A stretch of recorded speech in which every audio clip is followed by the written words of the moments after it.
Good evening, ladies and gentlemen, and all variations thereof. I feel like I should be wearing a wizard hat. That's my sensibilities on the matter. Good evening, everyone. Welcome back to Shadows of Sorcery, session 54. Joining us this evening, the wonderful painter of cats, Elfie Oakwood, playing Prodigious Maximus. Wow, okay. Excitable, are I'm we? in a barking mood today. I haven't been outside as much as I should have been. Elfie needs a walk, everybody. I promise I'm not a furry. Thanks for that. Allegedly.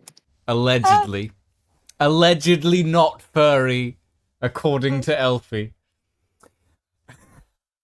Right, where was I? Oh, yes. Joining us from the far, far north. It's lying in Bedmont, playing Darren Moran. Yeah, that sounds about right. From even further north, in the chilly Scottish land that is Edinburgh, Zerion, playing Arcus the Librarian. We have a first name now. Ooh. Ooh. And last but not least, last but not least, joining us from not quite as far north, but getting there, it's Lydia, playing Ingvar Svan. Yo. Lotneast, everybody. Lotneast. One of them days, huh? It's one of them days.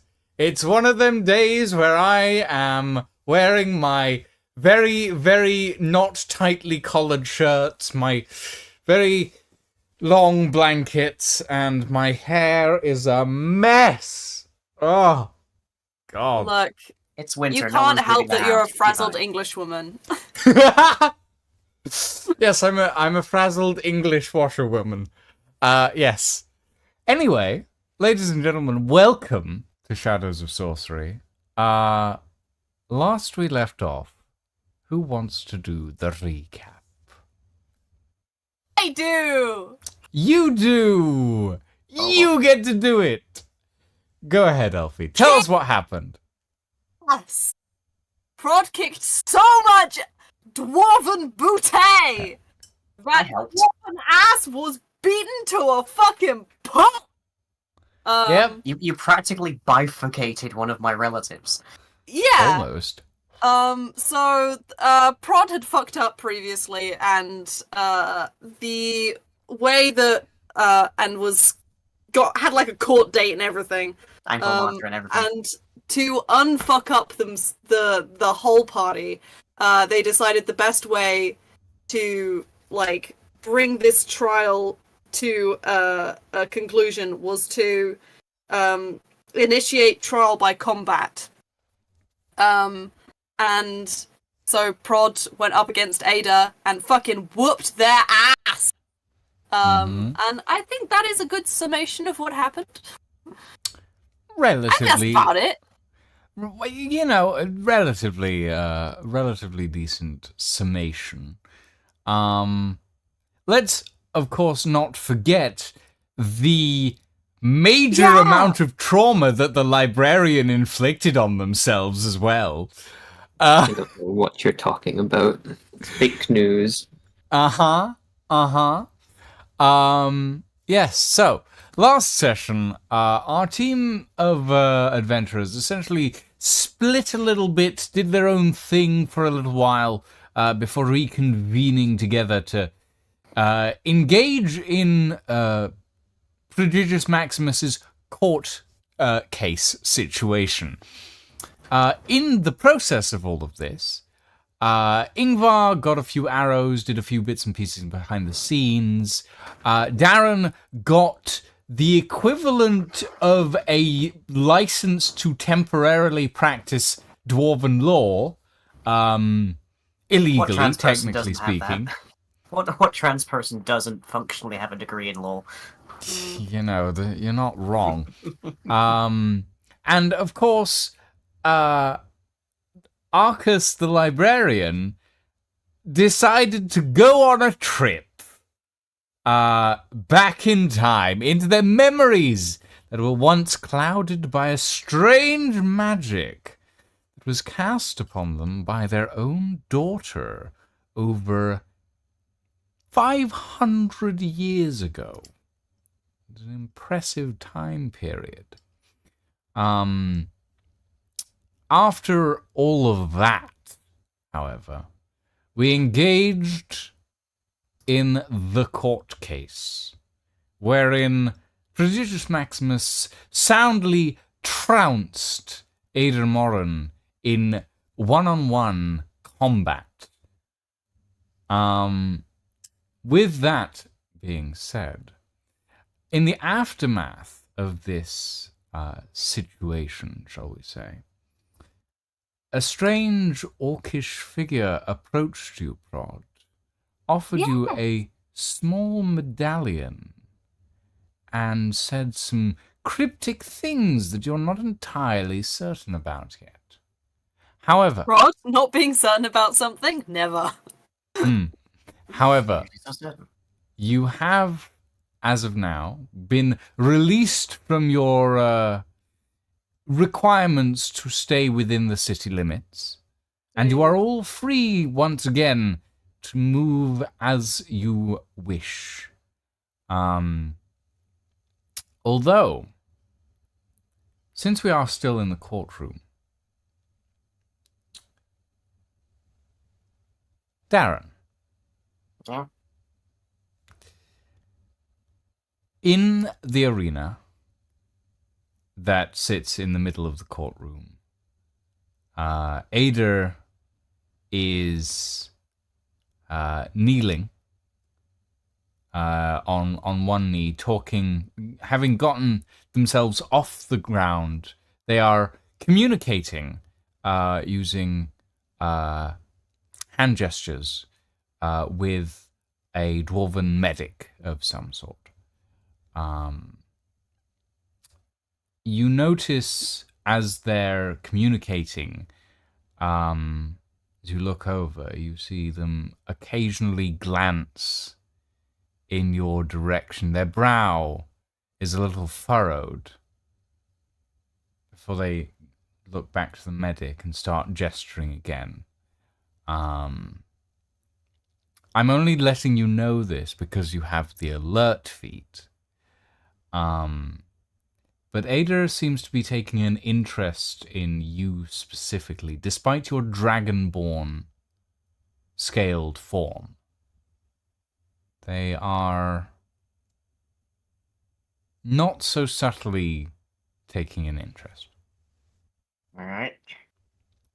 As for the rest of you, you are all exiting the courtroom. There's a throng of people around you, Prod, who are currently patting you on the back, congratulating you on a well-deserved win, on exonerating yourself through an ancient dwarvish ritual. Hell yeah. Yeah, so, what are you all doing in this moment? I think we need a team meeting to decide on our next course of action, personally. I would also very much like to wrap things up in this arena and leave.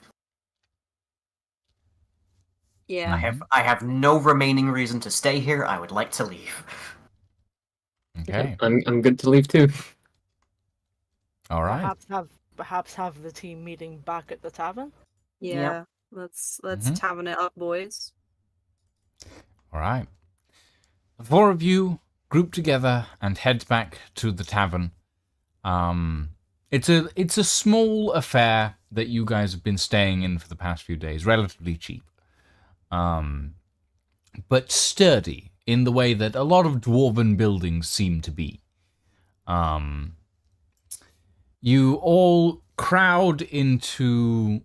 Are you taking over a table? Are you taking a room? What are you doing here?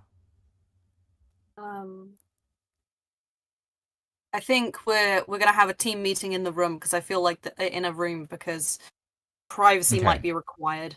So you all head up my disguise to... spell does not last much longer. Yeah.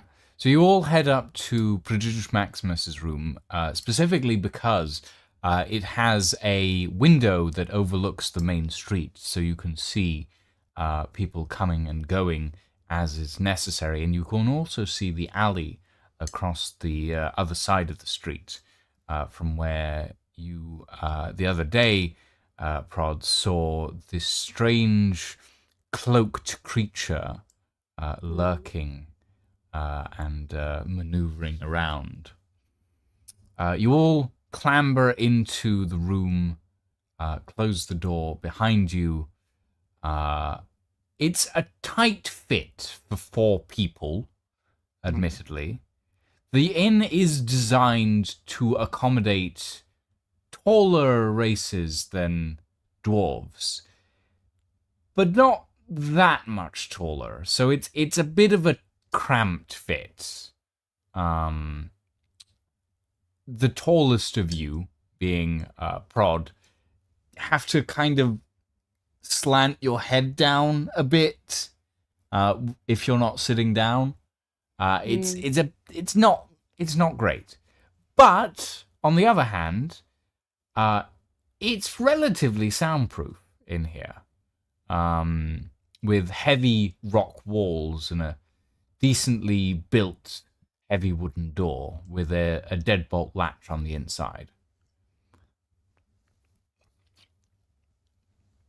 Discuss at your leisure, unless you have something to do first.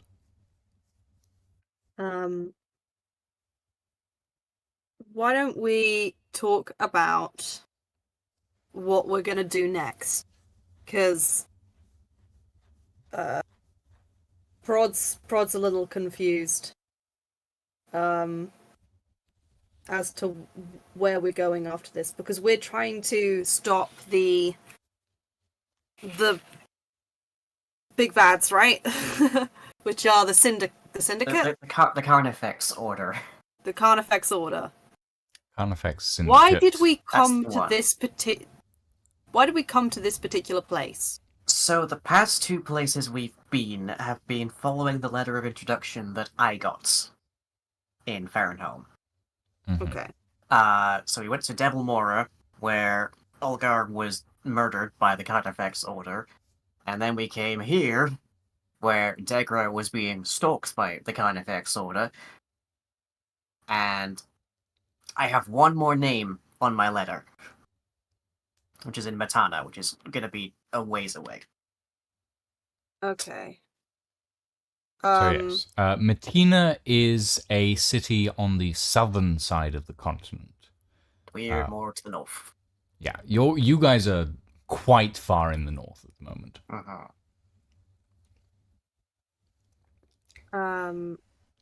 Okay. Have we solved the problems of the guy who's getting stalked? He's left the city. I believe it was the librarian. Did you see him off? Yeah, Okay. they're fine. They're on an airship now, so Okay. they're, Yeah, they're presumably okay.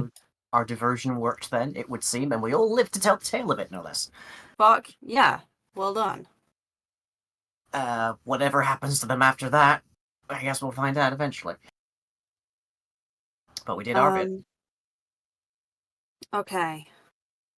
So we have no other business in this city. Correct. Okay. And I have a compelling reason to leave. I believe you. Then I think we should head to where are we going? Matana. Matana. Whichever. Okay. It's about this time, Darren, that you become aware of something. Oh. This niggling feeling in the back of your mind that's been sitting there for a while now. Are you still wearing your Dragonborn disguise now that you're in the room? No, I've had to drop it because it only lasts an hour at a time. So, I have functionally I have ceased to dragon mode. you have ceased to dragon mode. That's fine. Dragon maxing. You become aware of this low sort of... It's that feeling on the back of your neck that you always get when you're about to enter a fight that you know to expect just around the corner. And you look around throughout the room. I'd like you to roll me a perception if you want to do this sneakily, or investigation if you want to do this overtly. We're in a private room. I'm doing this overtly. Whatever. If I find something, I want everyone else to know I found something. Okay. That is a 19. 19. Okay. So, this prickling feeling on the back of your neck, just, it's bothering you, and you're looking around, and you notice a section of the wall is a slightly different color. And you move closer to examine it. And you notice small divots Thank you. chiseled into the wall, and you look at them, and you look through them, and you realize that roughly around the edge of this wall, or this small section of wall, it's maybe like an inch across. This small section of wall that there's like small divots around the edge where this wall is slightly discolored. You look at it, and you poke your finger through it, and it is illusory. It's covering a hole. And you poke your finger through it, and you hear "Ah!" from the other side. I turn to Prod and say, Prod, have you ever gone picking? Have you ever managed to pick plums, perchance? I think once. Feel free to have a try. And I gesture towards the illusory wall. Prod is going to Do his namesake. do his namesake and just jam his full fist through. Even if it was wood, he would put his fist through it. You know what I mean? Okay, so as a note... Okay, I'm not going to say anything. Roll me a strength check, Prod, on this. I believe in you. Oh, bollocks. I should have got this up before. 1 second. 1 second. Oh, You can use the Tailspire VTT. I'm trying. Yeah, that's Okay. what they haven't gotten open. Strength, which is a +4 because I'm sexy. Yes, that's exactly how strength works. Bloop. And that would be a 13. Why are you still blessed? Why am I still blessed? Just the way they are. You should not Probably be because you were blessed. blessed when Imagine the I ending was wasn't strength. blessed. Hang on. Okay, I'll let you re-roll that without the bless. Thank you. Okay. Wait. Where the fuck is the bless? It's under conditions at the top. I wish you could see my face right now. No, I don't have bless. Why does it? I really shouldn't have bless. I'll add the condition bless and then remove it again, and maybe that'll fix it. Oh, I just found a very fun bug. Oh? If I try and set my skills to be properly proficient, it resets all of your stats to 20. Ooh. So Interesting. I that's, wanna report that to the Lord. 23. 23. From a D20 sheet. Okay. I've just messed up Alright. every single stat.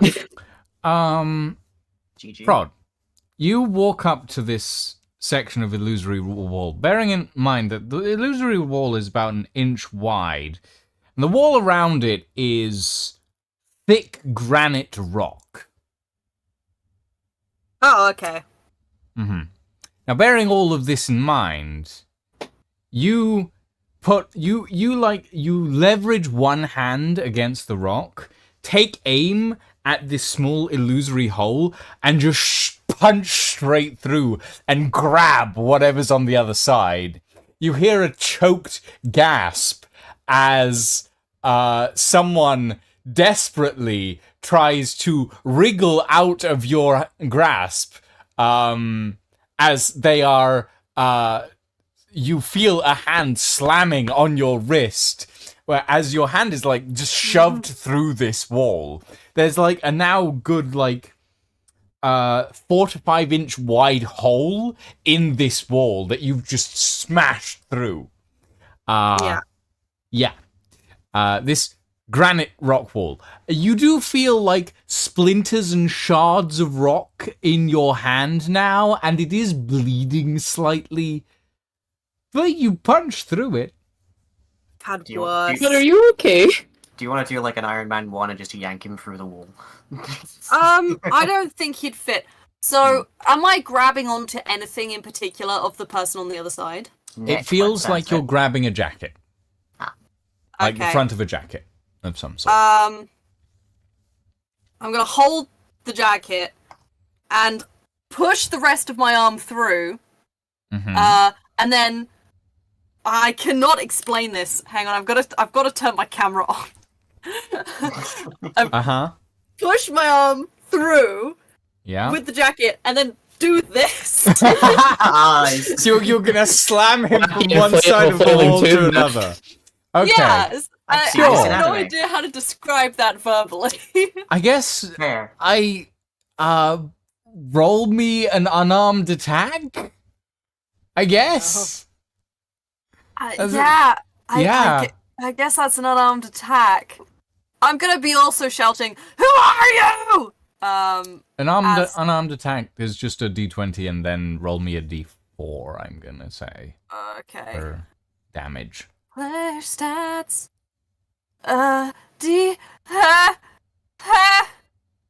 Space to open menu. D20.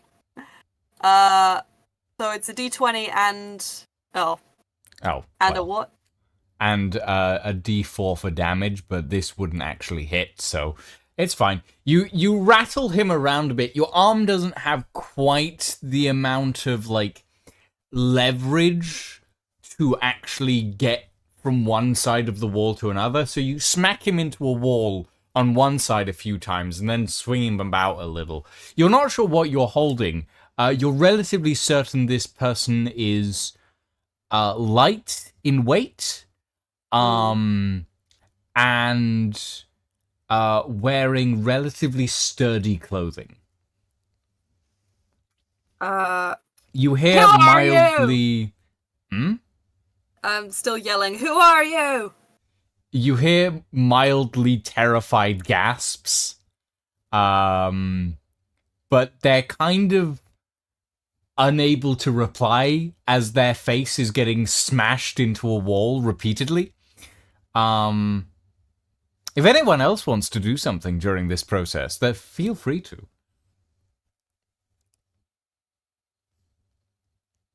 No? Getting involved in this. I'm good. You're good? Okay. You know what? I Prod. feel like Prod's got this. Yeah. Prod, carry on. Oh wait, actually, maybe we should stop this so they don't get fucking arrested again for aggravated assault. They were clearly spying on us in a private space. Do we have any proof of that, aside from the illusion The that they can drop at illusory any wall? minute? They can face me in combat again. We have the illusory wall. We have the person who was actively doing the spying. No conclusive evidence. We could just be lying. We're with a known criminal. They were exonerated, actually. Honorably exonerated, I'll have you know. All I had to do was nearly kill a man in the field of law. This is dwarven Thank God law. for our great legal system. You're welcome. You're welcome for having somebody who cannot roll lower than 21 on persuasion in the party. Beautiful. Right. Anyway, you were saying. Oi, Darren, do you want to talk to this geezer? Well, somebody should, whilst he still can. Okay. How are you planning to talk to this man who is currently in a different room, getting beaten against a wall? Do we know? Is one of us in the next room over ordinarily, or is this a room that is completely unrelated to us? This is a room that you guys have never been in. Okay, right. Oh wait, I could solve this using a very potent arcane magic. I go open the fucking door and I go to the other room. Well, that was my next idea, but I figured they probably would have locked that, and they're not in a position much to open it right now. I use my thieves' tools. You use your thieves' tools. Okay, the door is locked. Roll me a sleight of hand, I guess. Thieves' tools. Okie dokie. 1 second, I need to fix my thieves' tools because it keeps fucking breaking every time. Dexterity, there we go.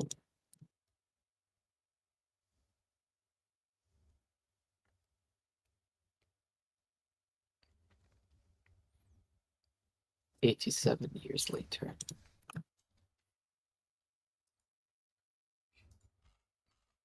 Read chat. 21. 21. Yeah, that's easy enough. It's not a difficult lock. Eventually, you just give up and kind of just push against the door, and you hear the lock kind of just snap, and it opens. You enter the room, and the first thing you see is a dwarven figure being wildly flung about the room by their jacket. They're wearing leather, generally relatively tough armor, a few bits of metal here and there, mostly in black. Their hair is a flaming red color, very similar to another dwarf you happen to know. They are not in the best shape at this point. Very much a little battered.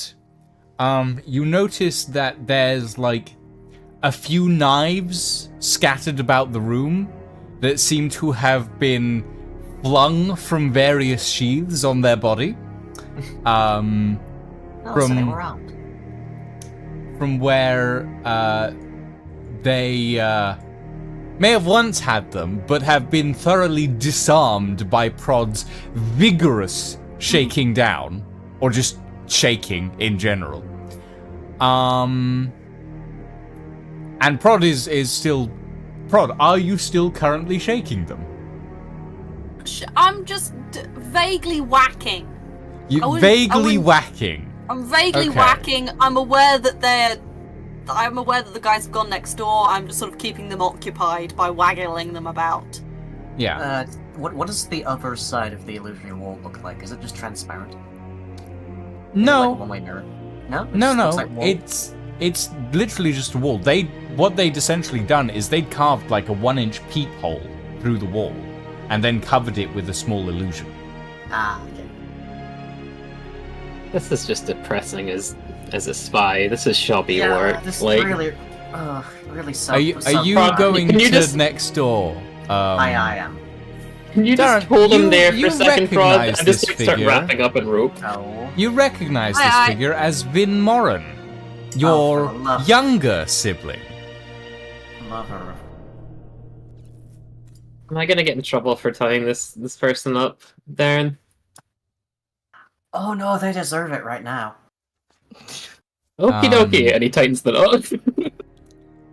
Vin, with relatively short-cropped red hair, a modest beard with small golden bangles in it, and sharp eyes, though not quite as sharp as Ader's. Looks a little bit peeved, but mostly just kinda sullen. They are not. They are not realistically what you would call a rogue. They're not the black sheep of the family as you are, Darren. But you do know from infrequent bits of information that you get that Vin has been going down a more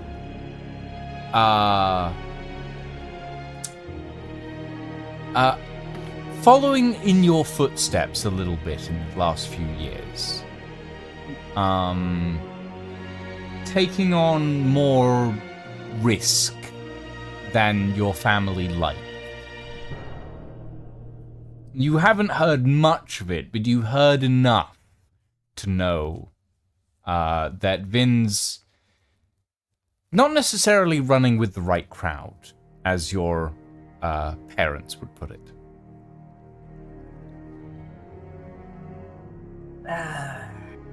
Okay.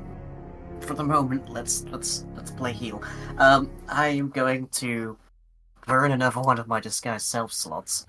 He's seen you. Oh, I'm sure he has.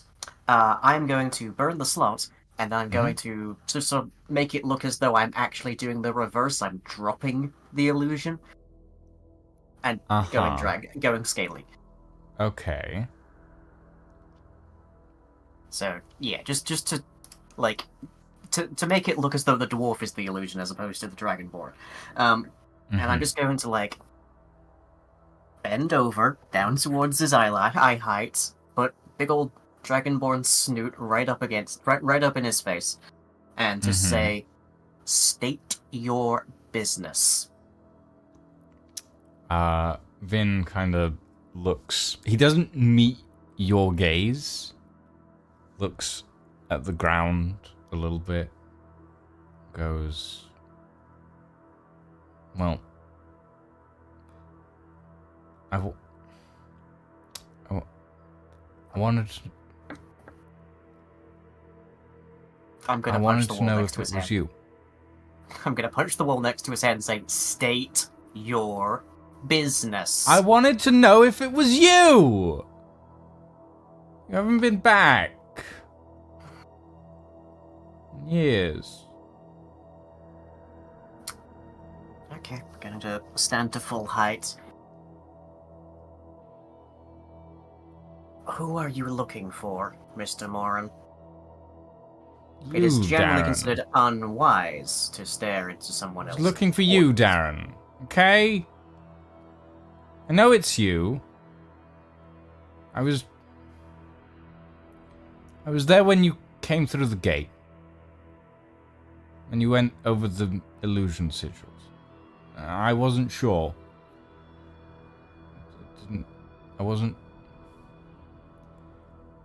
I wanted to be sure. And you're going around looking like that, but I know it's you. I saw you.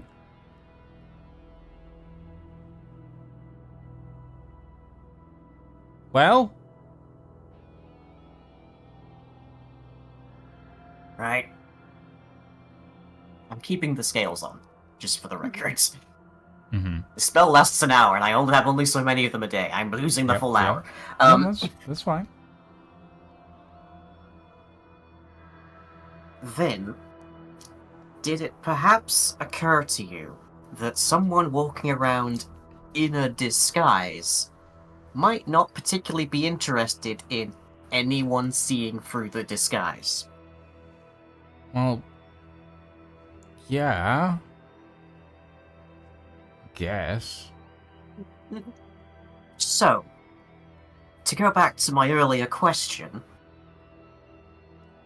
state your business staring through the wall into our private quarters. I wanted to know if you were coming home.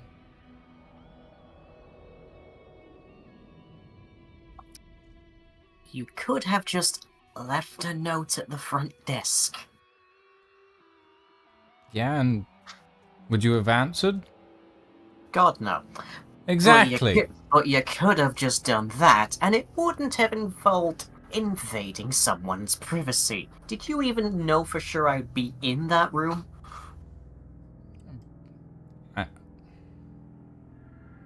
Maybe. You saw my orc friend go in there. I'm not staying in that room. Well, I also... How old is, like, Vin? Is he, like, adult? Vin is the equivalent of a late teens dwarf. Right. I also So happen to know he's very much what like- my companion there with the green He's like arm you may 35, notice. basically. Okay, yeah. I also know full well what my green friend with the arm there gets up to on a regular basis. You would not have wished to see such things. Let the young Then- man speak for himself.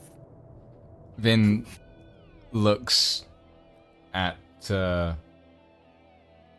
Prod, a light dusting of red covering the uppermost part of his cheeks.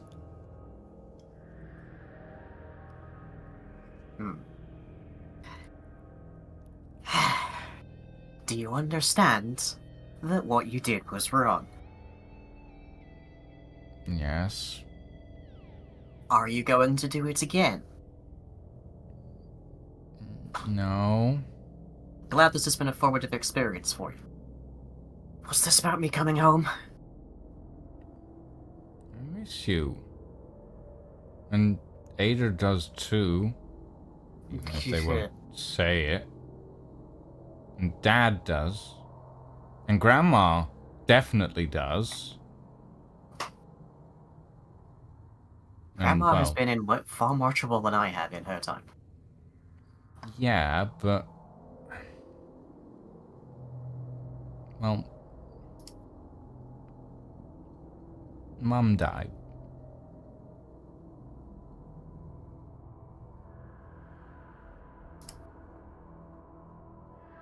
You see this sort of sad look pass across his face.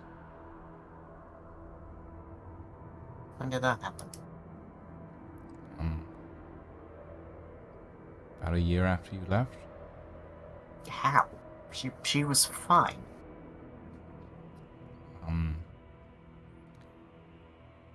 The well, woman could practically bench press half of this tavern. How? she got ill.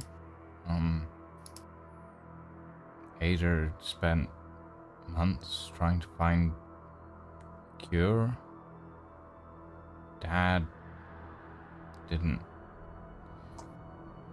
really pay attention to the city anymore. Everyone was worried sick. Grandma couldn't do anything. And one day she just turned to stone in her sleep.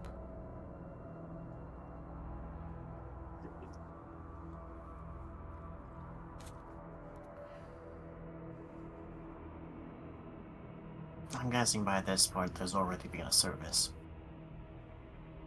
2 years ago now. Yeah. Where is she? She's in the columbarium on the other side of the city. In the steward's wing. Okay.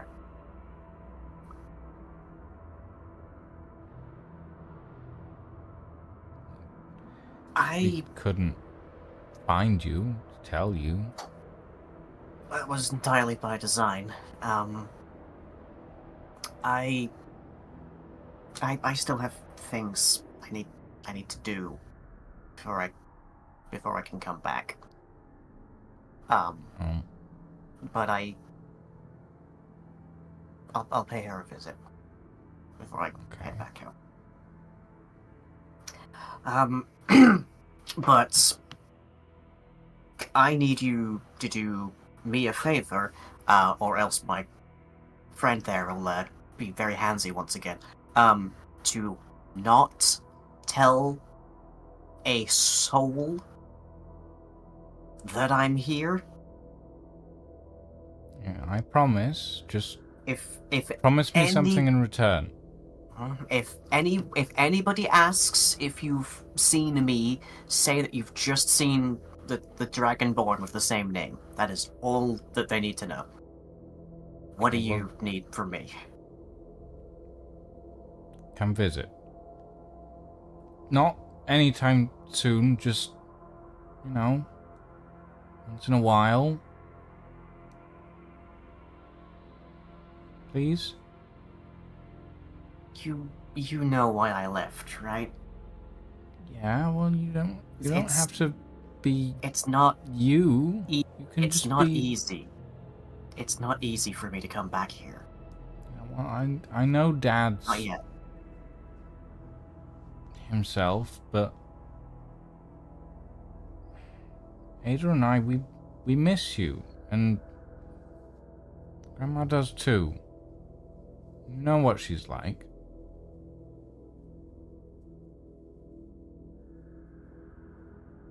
Was Claire's selling any sending stones?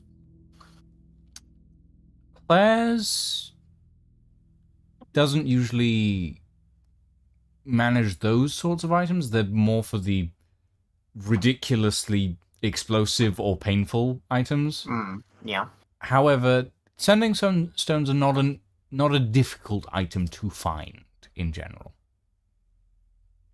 So if you want to have gone looking for some sending stones earlier, yeah, you could have. Well, I didn't have an occasion to, but listen, I have absolutely no idea how long it's going to be before I'm back in the area. I have no idea how long it's going to take me to get my affairs in order.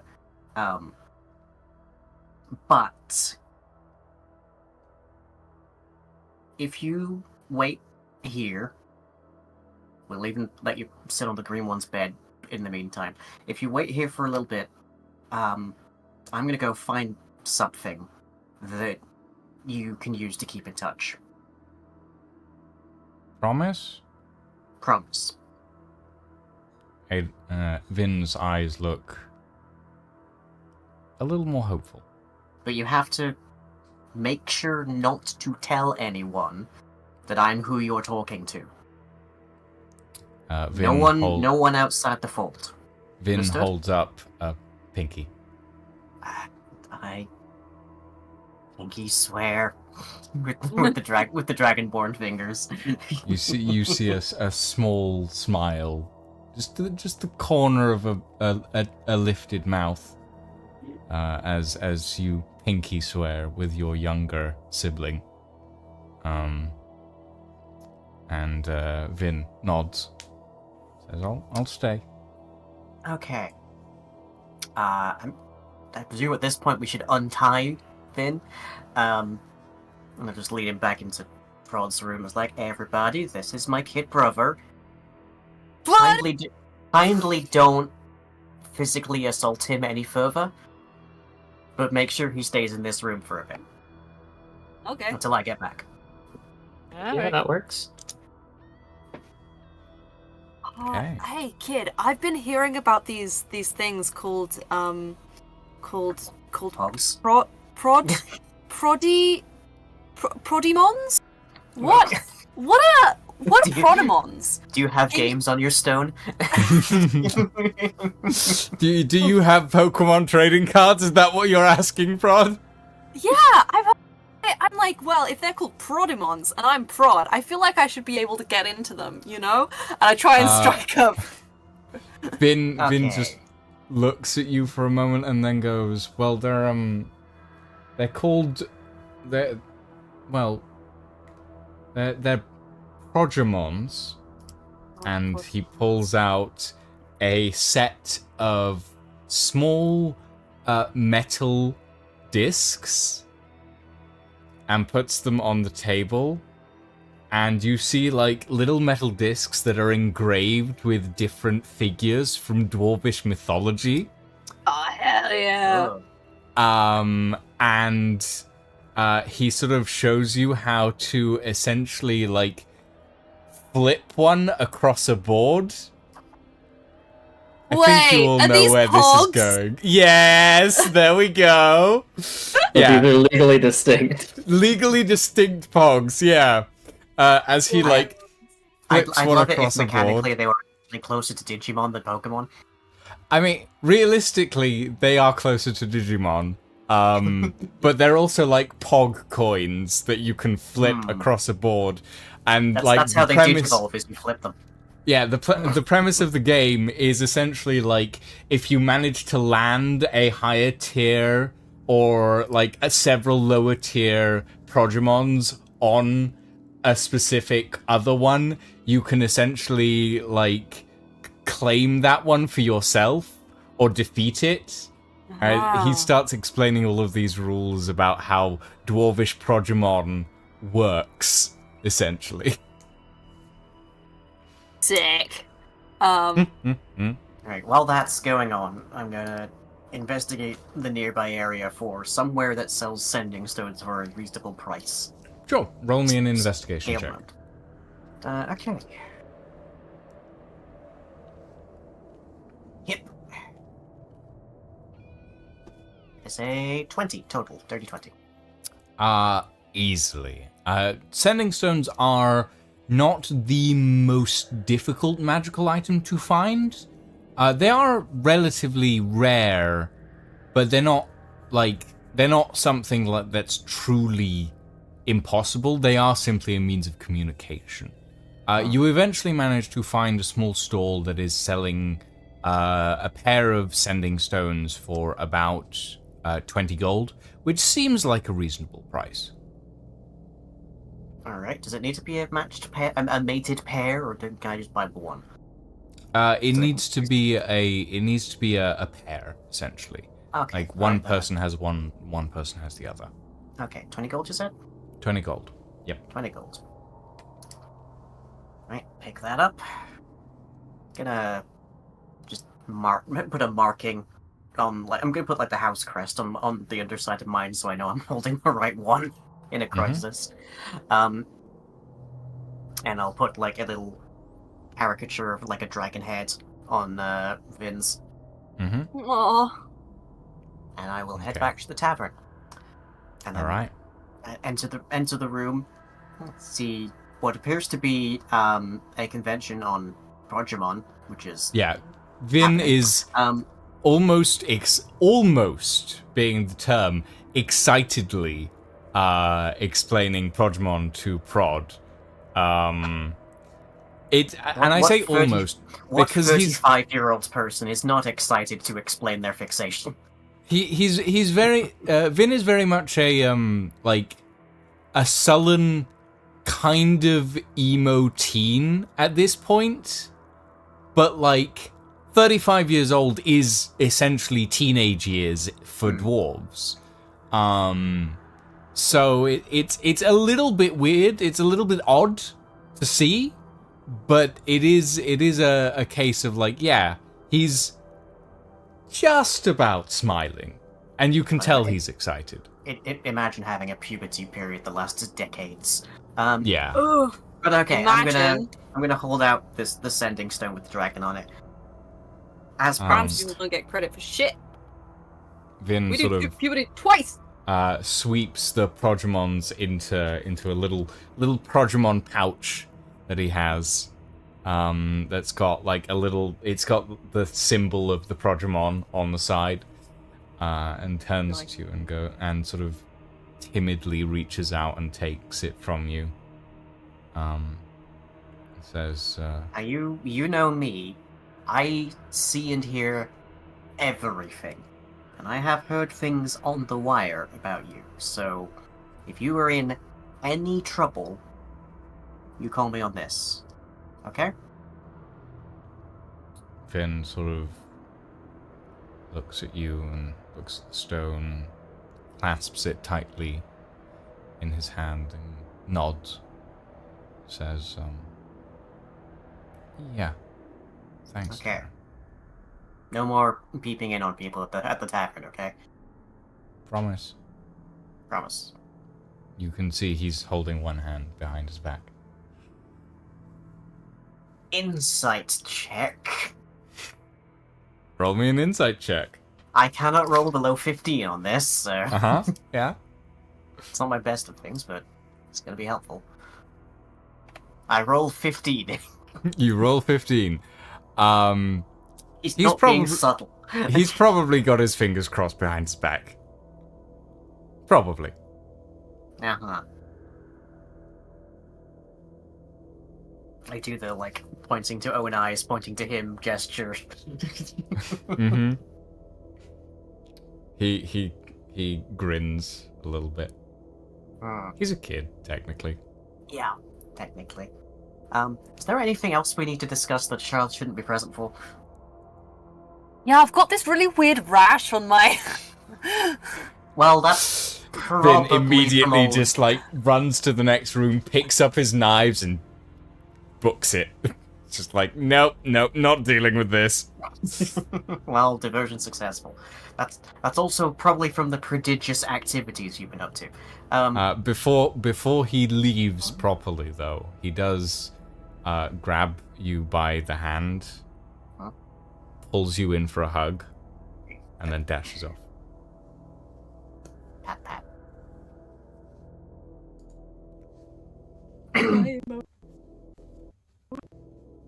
Okay, that all just happened. Apparently I have one more thing to do here, and then we can leave. Okay. We should all come with you, but like not to the site, just to the I feel like we don't have a lot of friends here, so we should all go as a group. Yeah. How long has it been since I scaled up? How long do I have left? I feel like it's been less than 20 minutes. It's been like 15 minutes at most. Okay. That's probably enough to reach the Columarium. I said, and then Lucian no doubt tells me it's actually a 5-hour walk or something. No, it's No? not. Okay, good. It's like a 20-minute walk from Okay. your part of the city to where the Columbarium is, but it's not that long. Okay, great. Okay. Who here has ever seen a dwarven graveyard? Not me. Then today is going to be informative. I have to Okay. go see someone. Sorry, I had to switch up my headphones mid-session because mine were dying. Okay, so That's why you Who- don't get who's- wireless who's- headphones, everyone. who's going and who's staying? I think we're all going, right? All going? You... Yep. Okay. So you all troop out of the tavern and you start heading around the outer ring of the city. And the outer ring is sort of like the top of the tiers. And you head around the outside. Eventually you reach this tall, sort of pillared building that is inset into the rock on the edge of the wall. And you step inside. The entrance is a good 20 to 25 feet in height. You step inside, and the first thing you all notice is rows upon rows upon rows of statues, all throughout the halls. They're all like kept in these various little niches that are sort of inlaid into the walls themselves, and they're all in dozens of different poses. One of them is holding this small, what looks to be a diamond in his fingers and has a little monocle that he's examining it with. Another has this great battle axe that he's holding in a sort of war stance. Another one is holding this massive iron pot and is sniffing it with reckless abandon. There are a few that are posed in somewhat unsavory or somewhat vulgar positions, but they're few and far between, and the caretakers of the columbarium have taken the time to put them out of the way, in like the shadows or places where you wouldn't usually look. Darren leads you all through this. It's essentially like multiple crosses, one long hallway, and then diverging halls off to the side. You go 1, 2, 3, 4 different wings past dozens of, maybe hundreds, maybe thousands of different statues that are held in here, until you eventually reach this circular hall at the end that has another 8 different passages going off. This place, probably a very deep labyrinth into the mountain. You follow the forward passage down until eventually you reach this octagonal chamber. As you look up, you notice over the very sort of top, the gate to this particular chamber, are letters in Dwarvish that state stewards both in life and death, that you can read, Ingvar and Darren. As you enter, you see these niches are much more opulently decorated. As you look up, you can see the ceiling. You can't actually see the ceiling of this particular room. It's maybe a good 150 feet up, at the very least. You, Darren, know the mechanisms of this room. You've been here before. You turn to a large stone panel on one side that has metal lettering engraved into it and this massive lever on the side. And you put in... Well, what do you put in? Am I putting in an offering, or am I putting in like a key, or... You're putting in a name.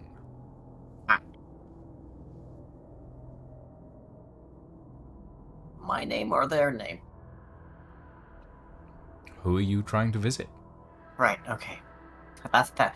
Sorry, my brain blanked on that one detail for some reason. That's fine. And it is now blanking on my own mother's name. Oh no. But I put in Mama. her name. Okay. So you put in... Mrs. Morin. So you put in the name of Junice Morin. And you pull this massive lever. And the walls in this chamber start to shift up and down as these niches are elevated and descend until eventually at the far end of the room, the final section comes to a stop. And these niches are much larger. In fact, these niches are about the size of a small room. You step into your mother's resting place. It is thoughtfully appointed. Look around, and it's decorated as her bedroom would have been. And you see In the middle of the room is a low dwarven bed, and on it rests the simple stone statue of Janice Moran, who has her arms laying down at her side, her eyes gently closed. If it wasn't for the greyish pallor of her skin, you'd think she was simply resting.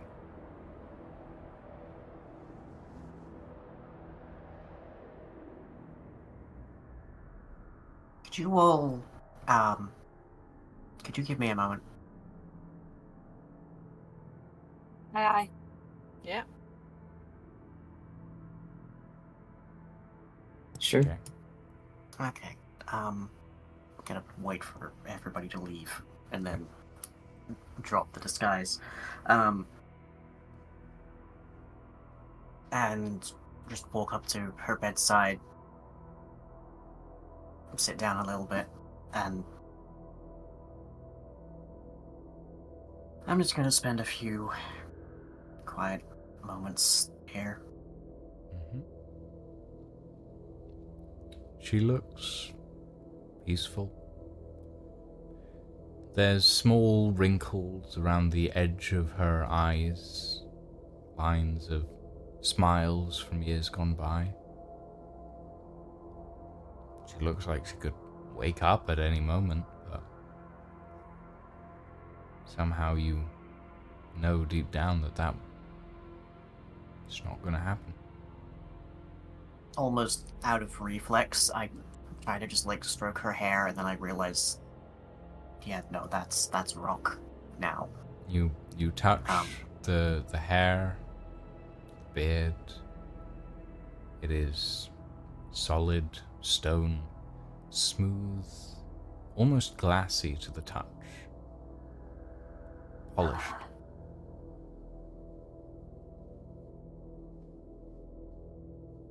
You were supposed to be waiting. You were supposed to be here when I got back.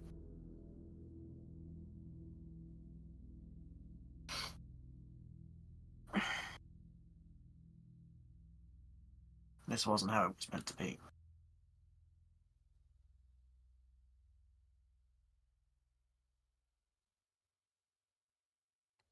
And silence in the chamber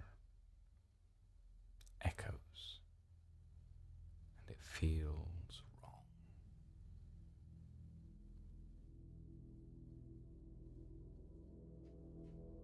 I'm just gonna stay here for a minute.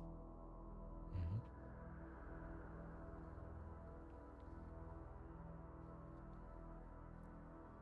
Eventually, you hear the gentle ticking of the columbarium's visiting timer as it runs down the clock, giving you a finite indication of how long you have left to visit.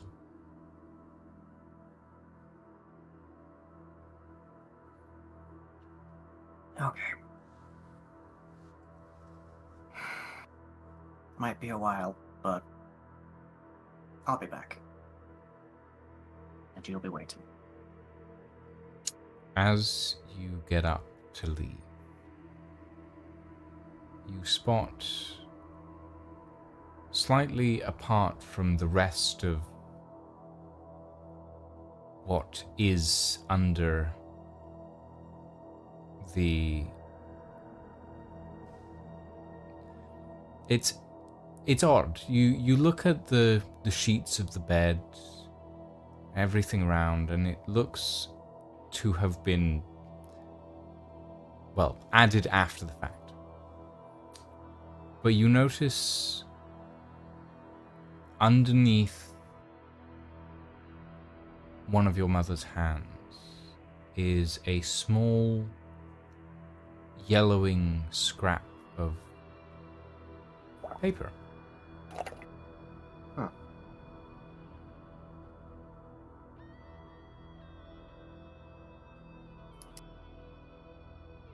Well, that's probably nothing. I'll leave. I'll have a look at the paper. Okay, it takes a little bit of effort to actually pull it out from under your mother's hand. It's maybe less than half an inch wide, not that big. It contains a single name.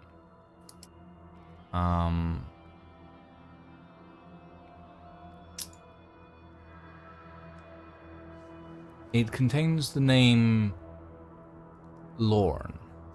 Lorn.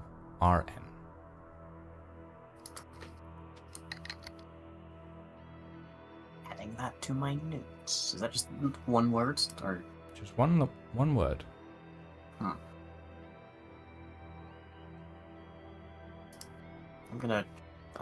jotting that down. I'm gonna put the paper back as best I can. Mm-hmm.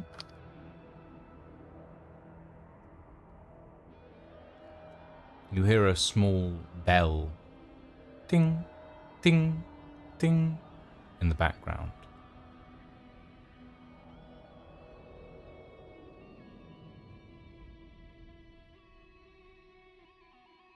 And my mother's name, for the record, was Junis. just so I have it right. Janice. Junis. Junis, okay. Junice. Right. You gave me this name, Dan. Yeah, I know I did, but I also have a goddamn awful memory. Good thing I wrote it down. I had a bad memory before I had a chronic pain condition, okay? Fair enough.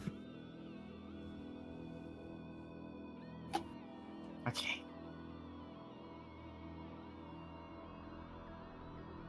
Okay. Exit stage left. Alright. You regroup with your party members. As you step off the small platform that contains your mother's, for lack of a better word, burial chamber, the bell tings once again, and the entire mechanism reverses, and you watch as the entire room gets lifted back high up into the echoing vaults of this chamber.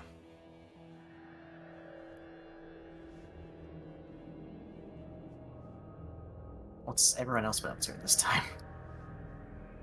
What have you been up to? You are currently in the depths of what is essentially one of the largest dwarvish crypts in the, in a 100-mile radius, probably.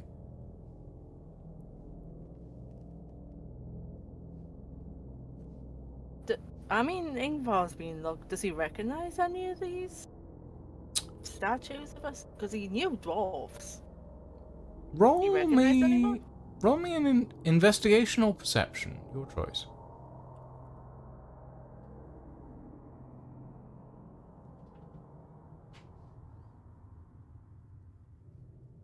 Here, it's at the bottom.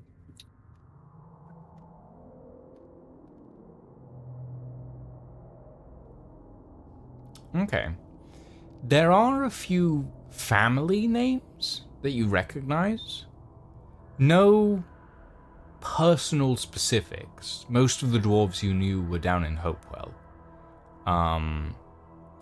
And with that, that's probably where they would have been buried. But there are ancestors that a few names here and there that you're like, oh yes, that sounds familiar. That sounds right. You end up looking through a few different ones. You end up coming across one that seems to be the ancestor of one of the mine foremen you knew in Hopewell, who has amusingly decided for his pose to be he's essentially standing on a pile of carved trout. And is a dwarf seemingly uncaring of mining, but very much enjoying the act of fishing. He is holding a fishing rod over one shoulder while standing on a pile of trout. It's a little bit odd to look at. There's no specific, like, as I said, like, this area of the country is a little too far from Hopewell.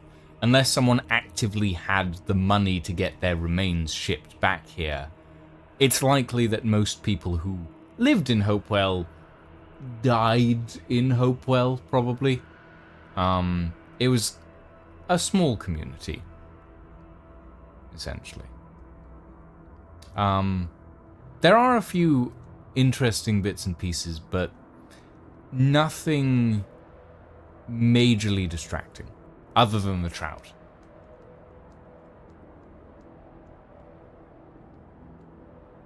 What about the rest of you? He just chuckles to himself and goes, "Of course." You do remember the dwarf foreman in particular having a strong dislike of fish.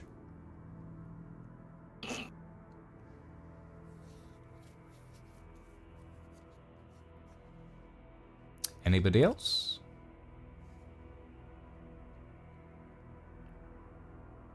Don't all talk at once now.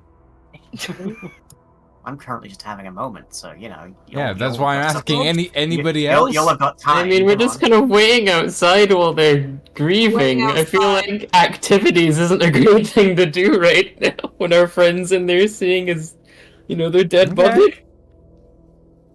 Prod takes out some coins from his money satchel, like some bronze or whatever, and Copper, starts yeah. trying to pog them onto each other.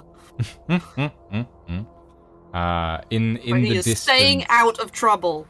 He has learnt his lesson.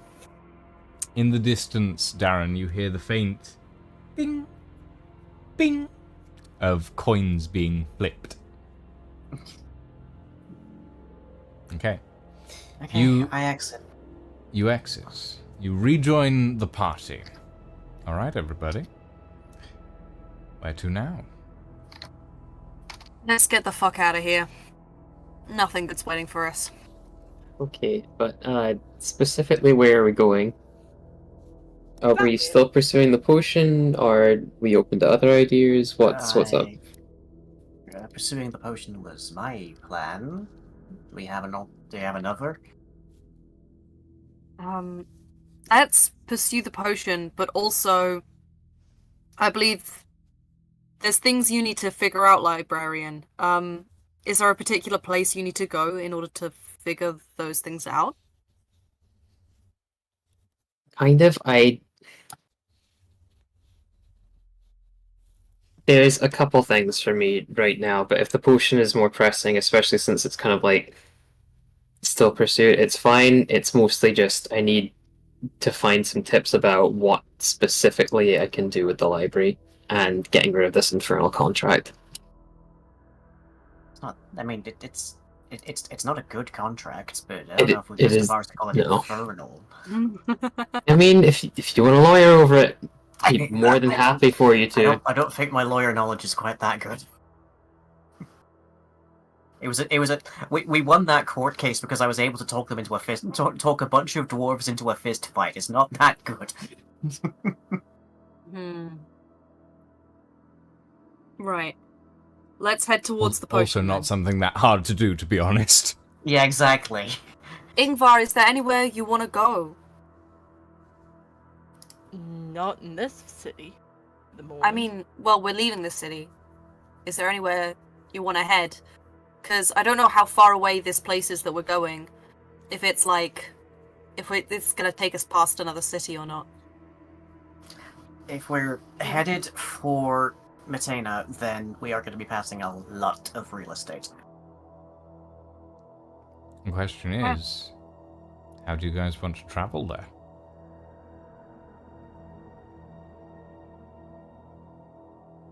Do we have fast travel? Does that exist in this world? We haven't been there yet, so we haven't unlocked it. What I'm saying is, there are different methods of travel that you can take. One of those flying machines. They're called airships. The metal birds in the sky. This group does not have a magnificent history with taking airships for travel, but we could. I mean, the last one was an exception to most airships, I believe. And also, it could be like a cruise, and we could have like our own ensuite, and there could be a massage parlor, not in the sexy way, and there could be like a swimming pool on the deck of the airship. I'm getting too excited. I'll shut up. You, as you're like walking through the columbarium, you just hear Prod just talking about all of these things based on airships. You see a few different grievers and mourners here and there just kind of look up and over at you with this like, what the fuck kind of look on their faces. Can we get an airship? Yes, I'm but down for an tone it airship. down a little bit. Okay, can we get an airship? Somehow I mean, in that theory, seems anything's louder. possible. Look, I'm a paladin of Callist. All I can do is stage whisper, okay? I Mhm, feel like that's fair. not true.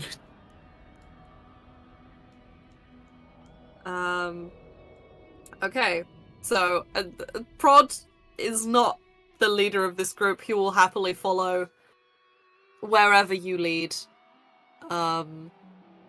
He's looking to the everyone else as to how we are going to get towards the potion.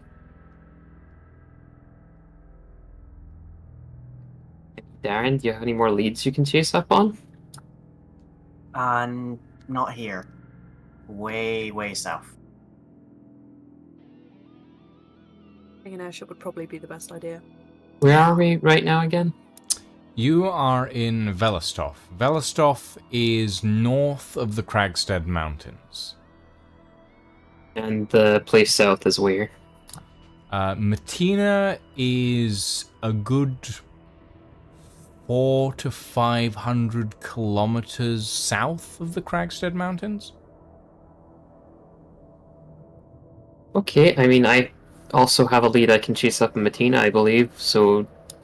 Matina vote for is that. on the very edge of what are colloquially known as the Golden Sands, also colloquially known as the Deserts of Death. Is that orc territory? Matina is sort of the southernmost, well, it's the southernmost border of orc territory since the old dynasty fell. Mm-hmm. There used to be more past the southern border, but kind of got swallowed by a desert. It happens. Or a dragon. Not entirely certain. Either or, you know. Who's to say? Sand dragon that pukes sand everywhere. Those are called boulettes, but okay. Blech. Anyway, where would we find a flying machine? Where would we find the place that does the librarian would know. transport? Yeah, I could probably remember if there's a transport hub that would have been here a couple hundred years ago. I don't know if it would You've still be here. literally been to one here. No, I don't know. I don't think I know. I experienced a lot between those times. Seems like an eternity ago, I see. Quite literally a couple hundred years. Oh yeah, that bit. Let's go there. Yeah, We go to the Airbus station. There is an airship port, essentially, at the top of the central spire, so that section actually pokes up and out of the mountains/hill area that Velostov is built under. And that spire pokes up out, and that area is essentially an airship docking station. We have to walk up like 4 billion flights of stairs. Here, take. Give or take, yeah.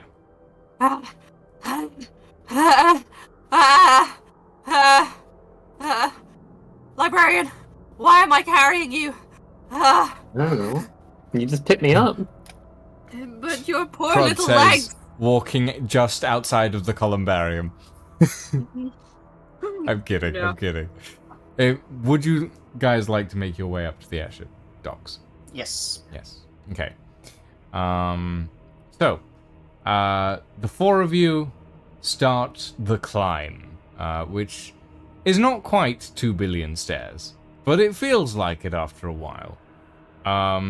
These wraparound, sort of double helix staircases that go all the way up the central column around the outside. There's a bit more foot traffic than there was the other day. You notice that there's a big notice at one section of the staircase indicating it closed for maintenance. Do not cross. You realized, Librarian, that that's where you may or may not have accidentally gravity shifted part of the stairway out of existence. How high up does this thing look, and how bad is the climb looking? It's a good 300 feet up. That looks like a lot of work. You're being carried by Prod, apparently. Yeah, I know. I used Dimension Door on me and Prod. Rude. Okay. What's the distance on Dimension Door? 500 feet. 500 feet. Okay. Yeah, you managed to... Prod's like, okay, I'm gonna pick you up. You're like, okay, let's go through here. And you would just walk through Dimension Door straight to the top. And Prod's like... I would like you to know that the Dimension Door looks just like a normal door. Yeah, Wow! you like open this lovely red door with like a little window in it. It's got like lovely cross hatching in the glass. And you open the door and you step through and you look behind you and there's like a 300-foot drop. Oh, wow! Oh, those That stairs were was so easy. easy. I thought there'd be more. Yeah, you know, everything feels a lot shorter when you're with friends. Anyway, where's everyone else? So if you bring one person through this. Slime pokes!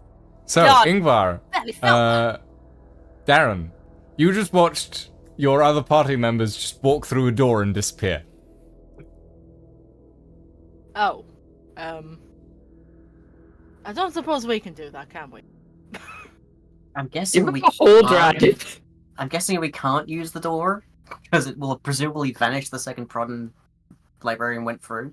Well, it Yeah, is. it's It's just a just twofer. a dimension door spell, so yeah. Alright. Do you want to ride up to the top? I've got a dragon. Worth a shot. I could use some levity today. Okay.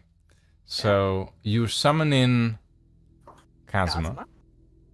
I mean, these are You dwarves. There's absolutely a lift. hop on Kazma's back. There's not enough space for both of you on Kazma's back, but Kazma can grab Darren in their talons and slowly start an ascent. Going up? It takes a little while, and by the end of it, Darren, you're feeling a little queasy as you're just looking, you're trying your best not to look down, because there is kind of just nothing below you, and you're only being held on by a pair of claws gripping your shoulders. But eventually you do manage to get to the top. And Kazma drops you, you roll, and then you go off and start dry heaving in a corner.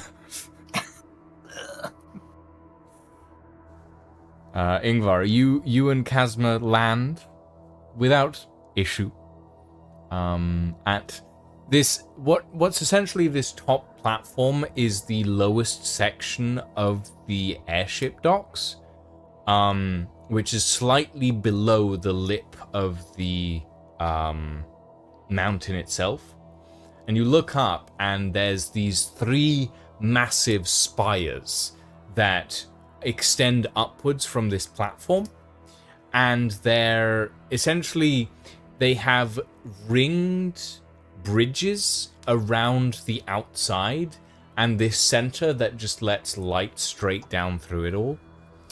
And there's multiple airships of varying types all docked up to this these sort of like docking rings, essentially. You see some that look brand new. You see some that look old. You see one specific one that looks practically ancient. You look up and it's got no. You look up and you see that it's not got any specific arcane engines on it. Instead, it has rows of light oars. And it looks a little bit like a Roman galley, essentially. But yeah, there's a lot of different airships going to a lot of different places.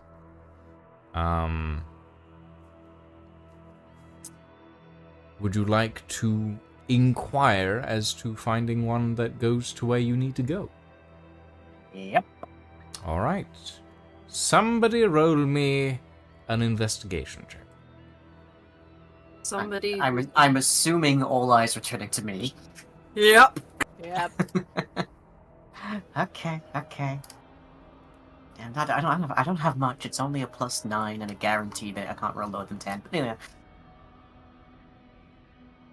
Roll a 19. Roll a 19. Okay. You look through. Eventually, you find 2 different ships that are bound for Matina. One is a relatively sleek-looking, a relatively new-looking airship. It's got these large, sort of thin, fin-like membranes at the back, and this sort of odd ring shape that goes around the middle, that seems to glow with this strange energy. A set of arcane engines.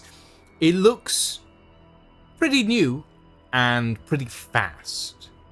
The other is this, well, the best way to say it is clanker. It looks battered as hell. What has an airship that has probably run thousands of cargo runs across the continent. It's wooden frame, metal bracing. You can see rust flecks. You can see small, like, sky oysters attached to the bottom of it. It looks like it hasn't been scraped clean in maybe a couple of years. You also notice these large tanks that are strapped to the outside, to the underside of this ship, that seem to be like cargo pods of some sort. And there's 4 of them, 2 on each side. This large, oval sort of balloon over the top, and then spanning the edge of the balloon, these large metal rings that have sails attached to the outside and small gems that flicker and spark a little bit and look slightly unstable. Yeah, so you have 2 choices. How much do we want to die? So bad. Okay, That how was much do we want to good survive for the that. trip?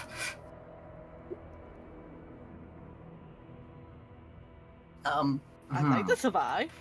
Yeah, survival sounds nice to me. Got plans, got goals. But the Clanker has survived so many travels. We don't know if the shiny one's brand new. It may have survived many travels. I'm not convinced it'll survive the next one. How spenny is it? What's the prices on these? Prices. So you inquire with the captains.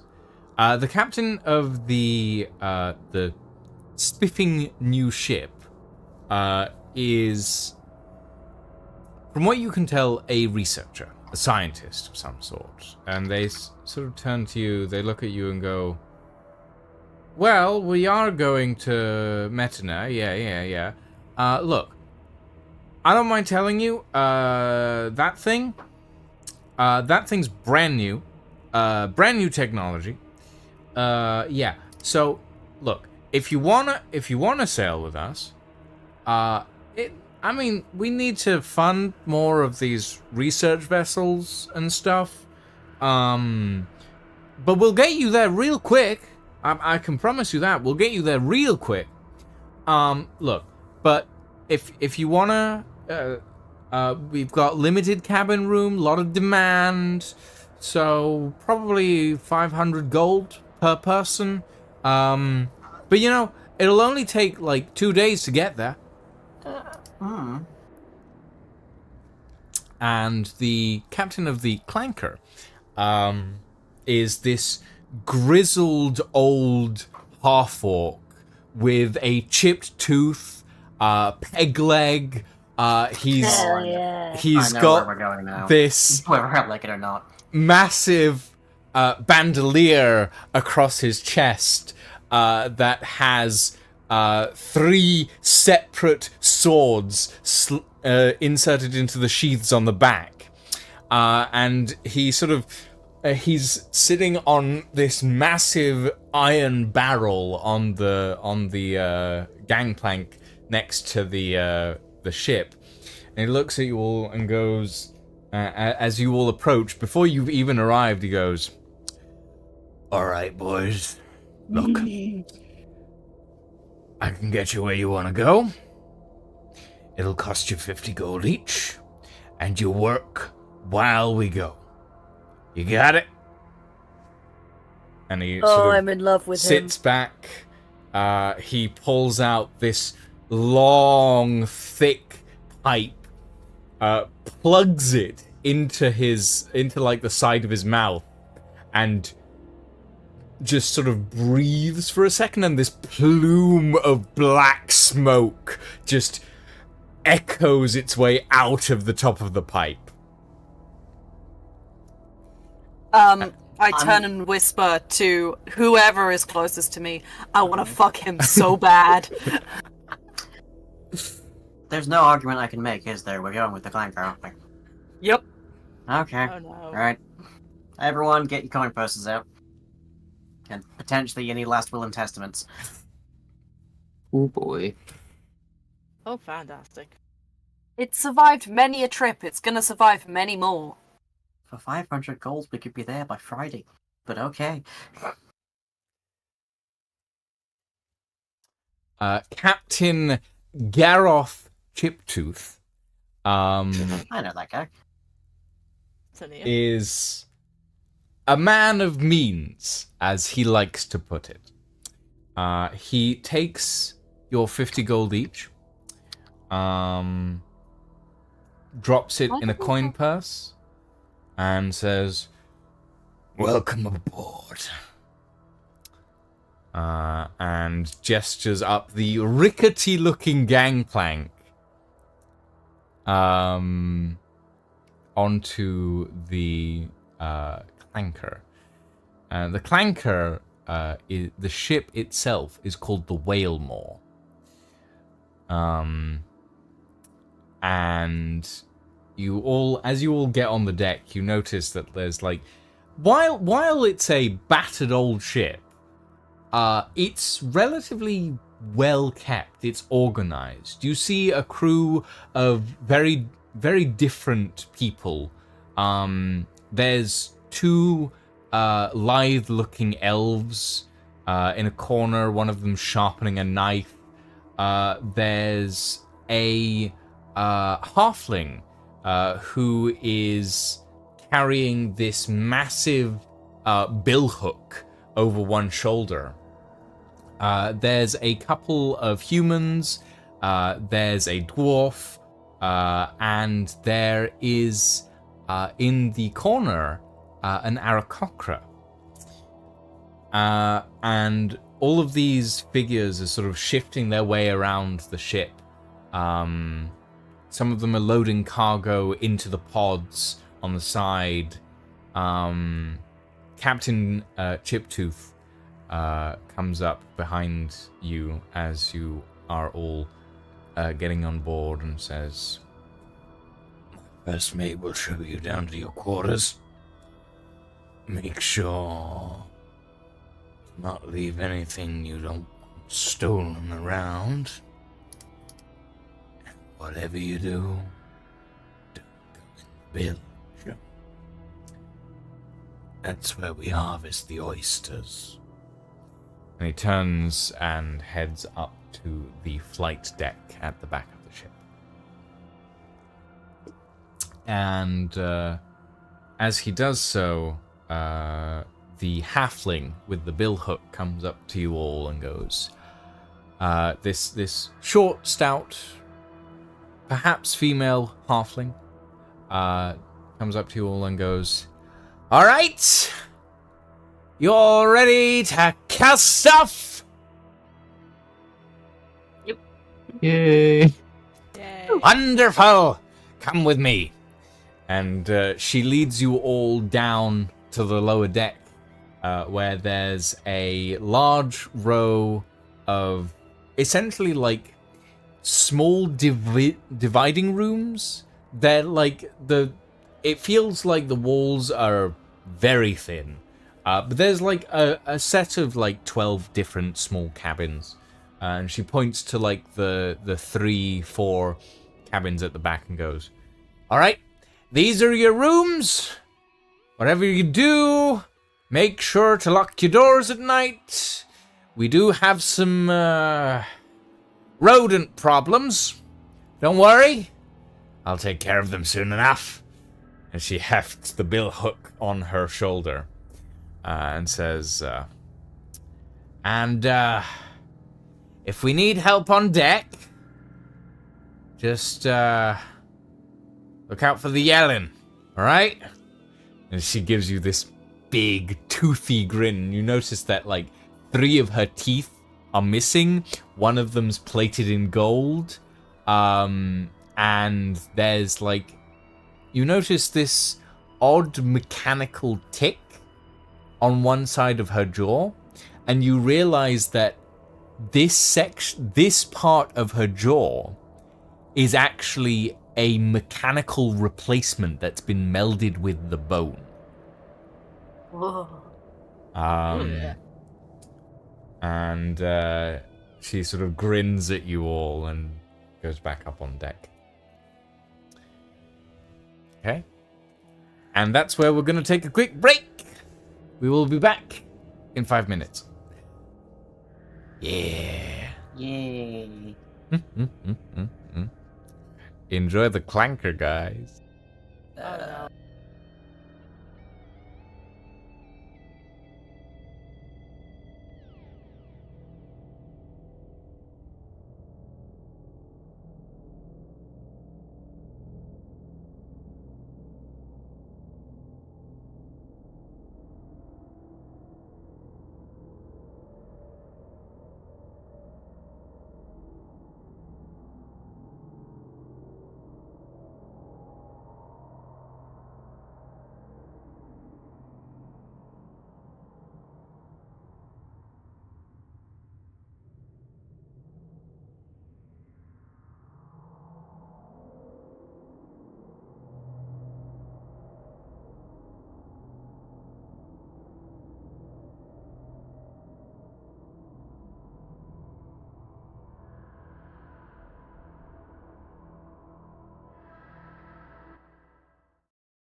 All right, ladies, gentlemen, and all variations thereof, welcome back. We are back in the world, and I have a boat for you. Welcome aboard the Whalemore.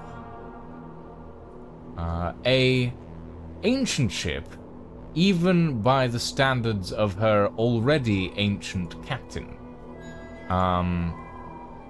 And the crew make a point of telling you this on multiple separate occasions, as if trying to get your faith in the ship lower than low is possible.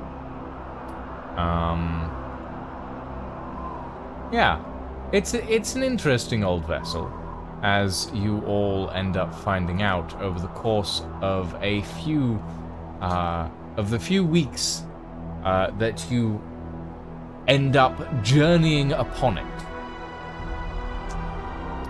Okay, hold on. Let me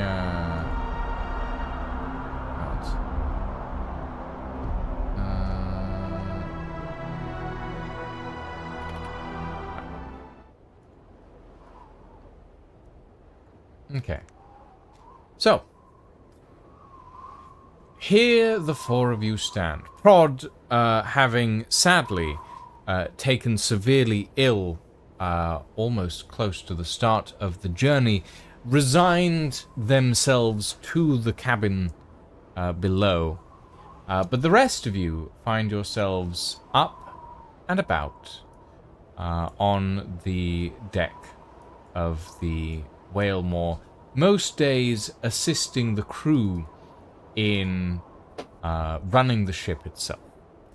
The crew as it turns out, only consists of a few of the people you saw on deck the other day, most of them having been, or a few of them having been dock workers who are helping load cargo. So, this is the crew that you will be working with. The captain, Garroth Chiptooth, a fearsome man of even more fearsome reputation, if his rather tall stories are to be believed. But he certainly has the stature to back it up.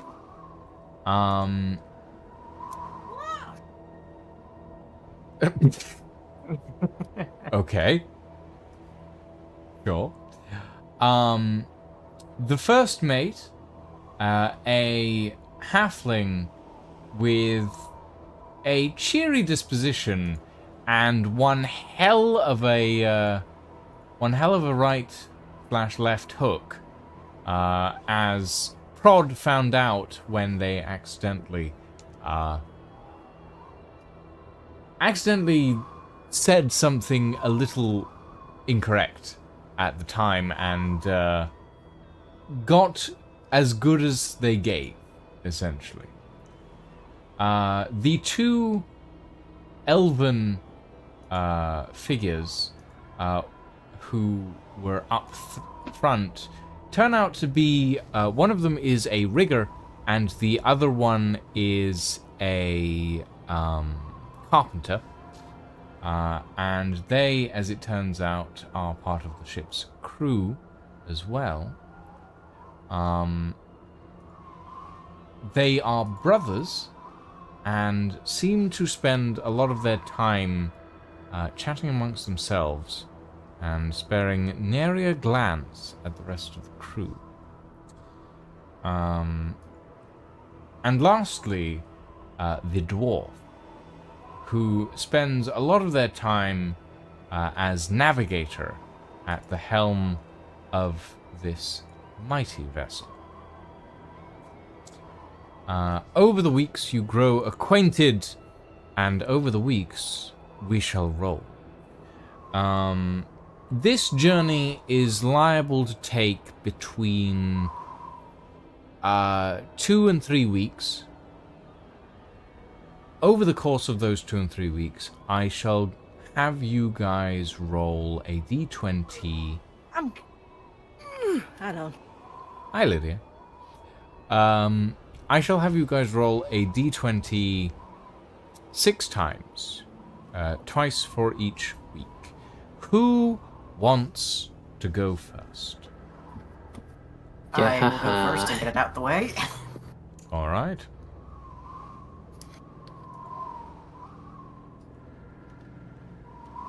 There's almost no way this dice isn't going into the sea.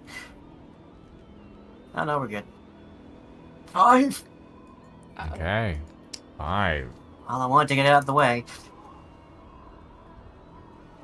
You did. You did. So, with a 5, the day you all dock is also the day you all board the ship is also the day the ship leaves the dock. Slowly rising into the sky, the massive balloon above filling with magically enhanced gaseous forms that propel you upwards. This vessel having, surprising you, librarian, no form of arcane core propulsion.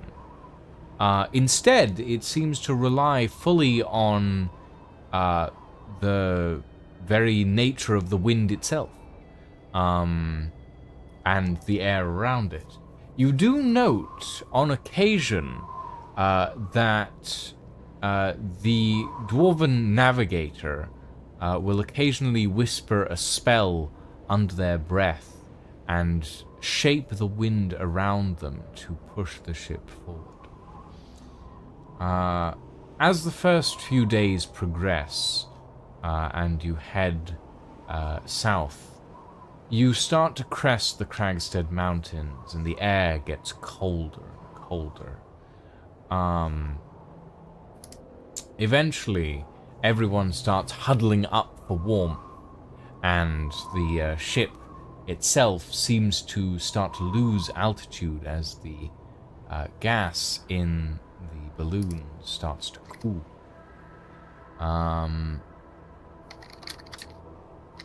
As the ship starts to descend, Garroth calls out to one of you and says, "If one of you can try and heat the balloon, that would be much appreciated," he says as he's climbing up the rigging and shoving, or essentially climbing up the rigging, carrying a bag of what looks to be coal over his shoulder, pouring it into these massive braziers that are lit underneath the balloon itself. That despite the blaze, the balloon's still sort of, it looks like it's deflating slightly.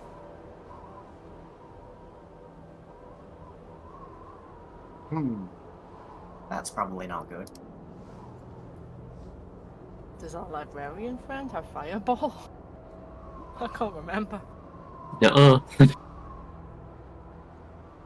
I'm I a feel like fire arrow. if the librarian had fireball, we'd all be dead already. Yeah, small rooms and that. True. I do have fairy fire if it wants to glow bright.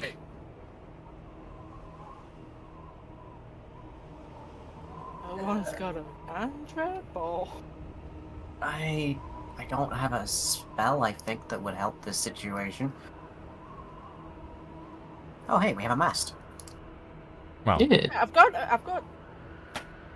I want to butcher this. I have got Astra Daron Stride, which sets my... Which sets Can my I feet on fire. make an insight check into the function of this mechanism? sure. I could kick the coal on fire. Natural 20, 26. 26. Okay. So from what you can divine, having spent a few days looking at how the ship's propulsion systems work,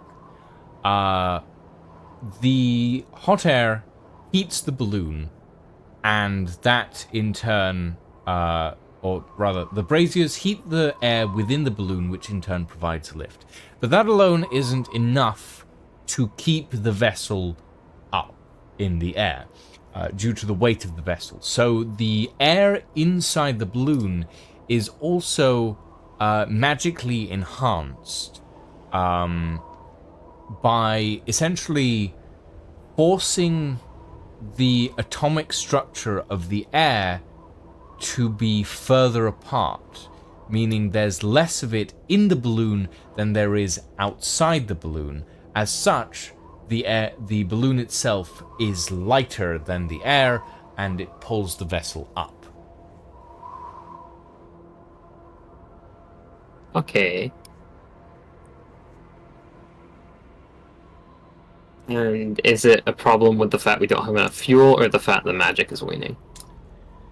The problem seems to stem from a combination of the air within the balloon is cooling too rapidly and more air is flowing in, and that because of that inflow of air, the magic is slightly strained in maintaining the distance between the particles. Okay. How long do I think it's gonna take him before it, like, properly sputters out and we fall or something? Well, the flame won't sputter out, but maintaining altitude is going to become a problem within the next hour or so, especially with the mountain peaks below. The closer you get to those mountain peaks, well, you guys saw what happened to a ship that crashed into those mountain peaks. It was not a pretty sight. Okay. I have an idea. Okay. So I know the spell Absorb Elements. Mm-hmm. Can I use magical tinkering to apply that to the balloon casing in some way? To prevent the cold from, like, messing up the air? I would allow you to apply a temporary cold shield to the balloon through doing that, yes? It won't last forever, but it might just last long enough if you roll good. Yeah, it's like a patch job, basically. So roll me Arcana. Do I get to use my Tinker's tools? Yes, you do. Woohoo. But when you said absorb elements, you were going to absorb the fire from Voss. By fire. Uh-oh.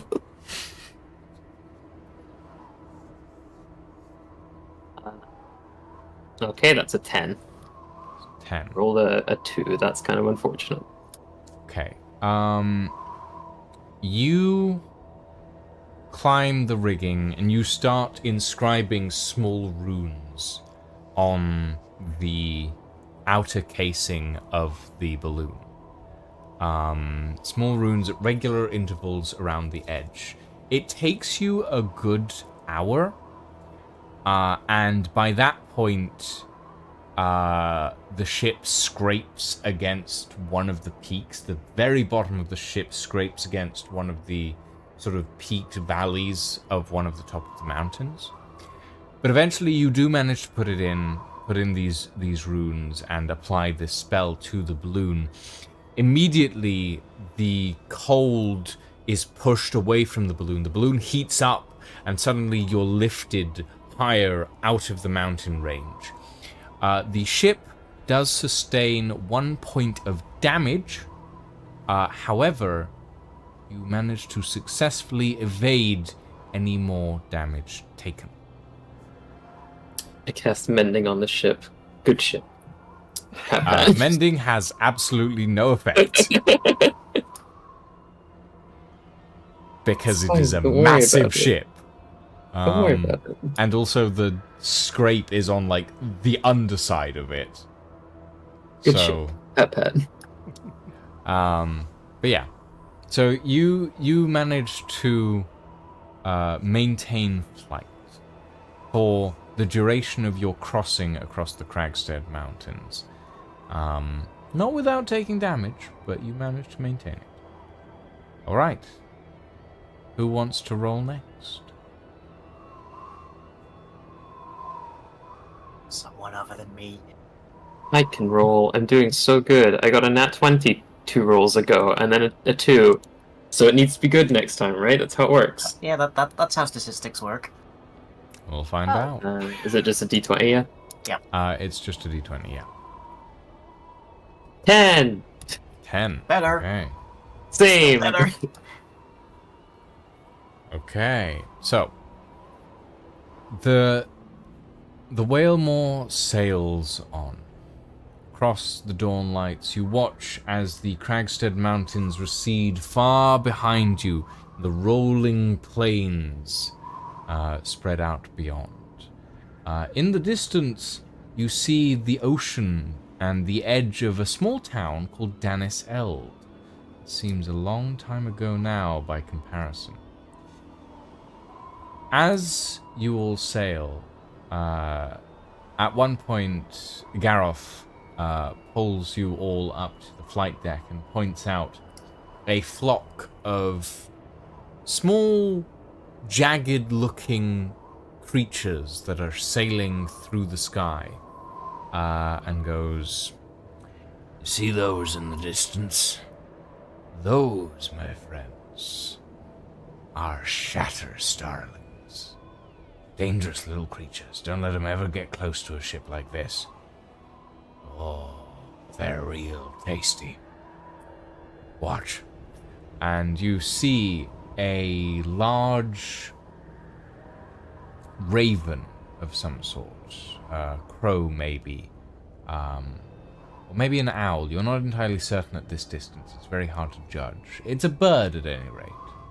This glimmering, shard-like swarm suddenly converges down on this bird in flight. You watch as it frantically beats its wings against the swarm and then suddenly goes still.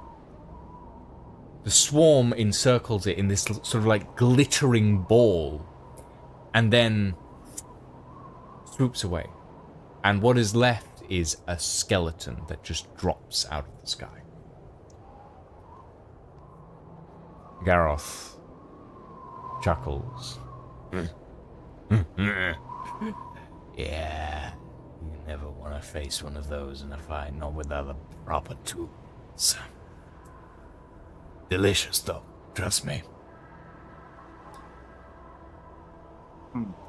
Okay, who wants to roll next? Ingvar? Is it my turn? The fuck's It's your turn. Jesus. Yeetus? Oh dear. We're getting a pretty meaningful average here, aren't we? Okay. So, early into your second week sailing through this voyage. On the horizon, black clouds boil.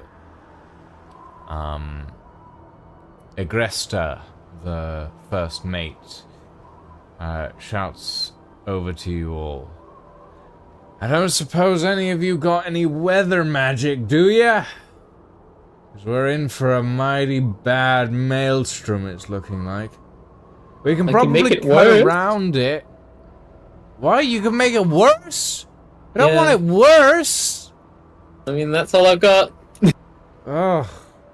Look, we can probably cut around it, but it's gonna make our journey a good 6 days longer. If you don't mind that sort of thing. But I really wouldn't want to go through that thing. Unless you got a decent shield or something. None of you? I don't expect I can talk it into being nicer. Huh. See, shield. I mean, I have a pretty damn good persuasion roll, but I don't think that's possible. I've got bread. Agresta sort of turns around and goes, This might be an opportune You moment got for you bread? to chuck that bread overboard, considering how old it is. "Where the hell do you have bread?" Everywhere. Lots of places. I'm mildly cursed by loaves of bread. It's a long story. That's a hell of a curse. Alright then. Well, look, it's gonna take us a good 6 days to go around the edge of that storm. It's fucking massive. If none of you want to try anything for this, it will add an extra roll to your journey time. I guarantee if we go in that storm, we're going down. Well, hang on now. I mean, I got nothing. I have 0 options for making that storm better. I mean, I've Nothing. got paths without trees, but I don't think the storm's gonna care whether we can see us or not. I mean, I've got like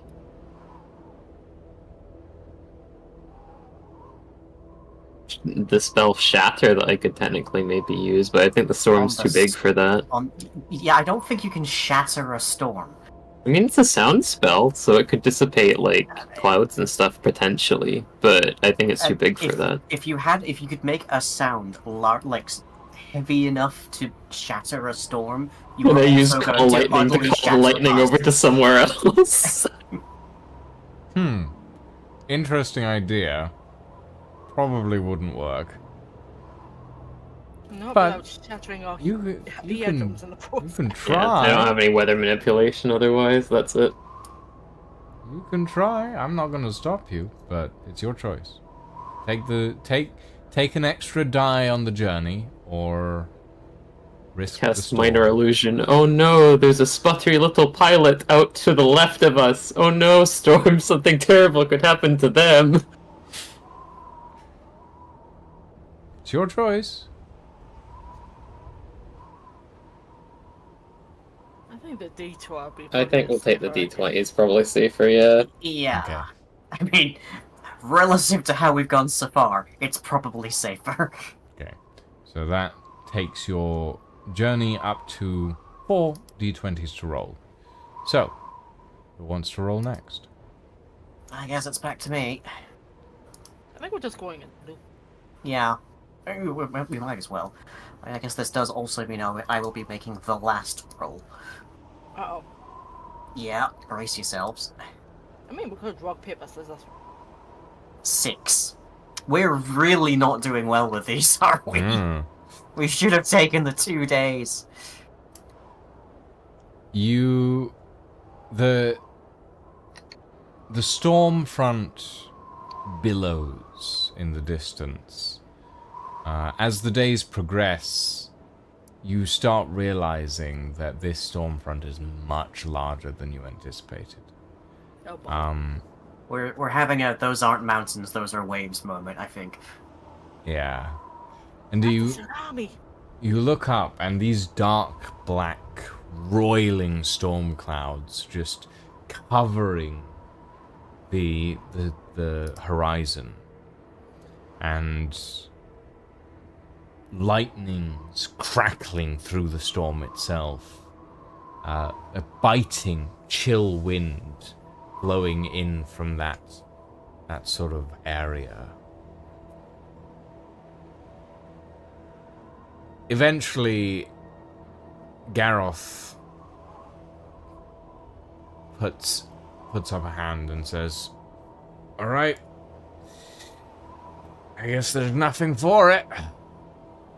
The longer we go around, the longer it's gonna take, and I got cargo that needs to be delivered. We're going through whether we like it or not." You all watch as the prow of the ship turns into the storm.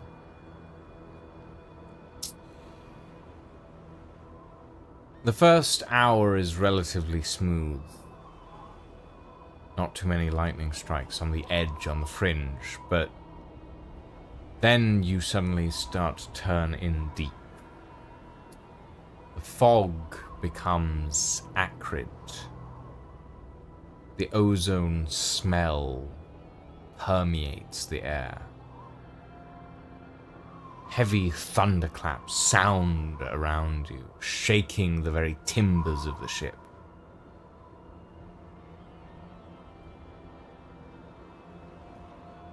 Suddenly, a lightning strike strikes into the deck, mere feet away from you, Darren. Yeah. Small fire starts to break out. Another lightning strike hits a mast. You all watch as the navigator, the dwarven navigator, sort of puts out a hand. A small spell shield encompasses major parts of the balloon itself. You watch just in time as a lightning strike,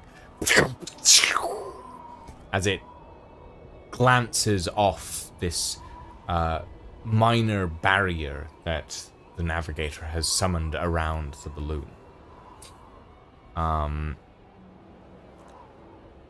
For a storm, it's rough. I would like you all to roll strength checks to see if you can hold on to the ship, unless you want to go below deck. I have a +0 on strength. I'm going below deck. Okay. I got a fall. I'm gonna go below deck. That seems like a safer option. I feel like he's got this. Oh dear. This is why we went below deck. All right. Not. I'll stick my wing bar, everyone.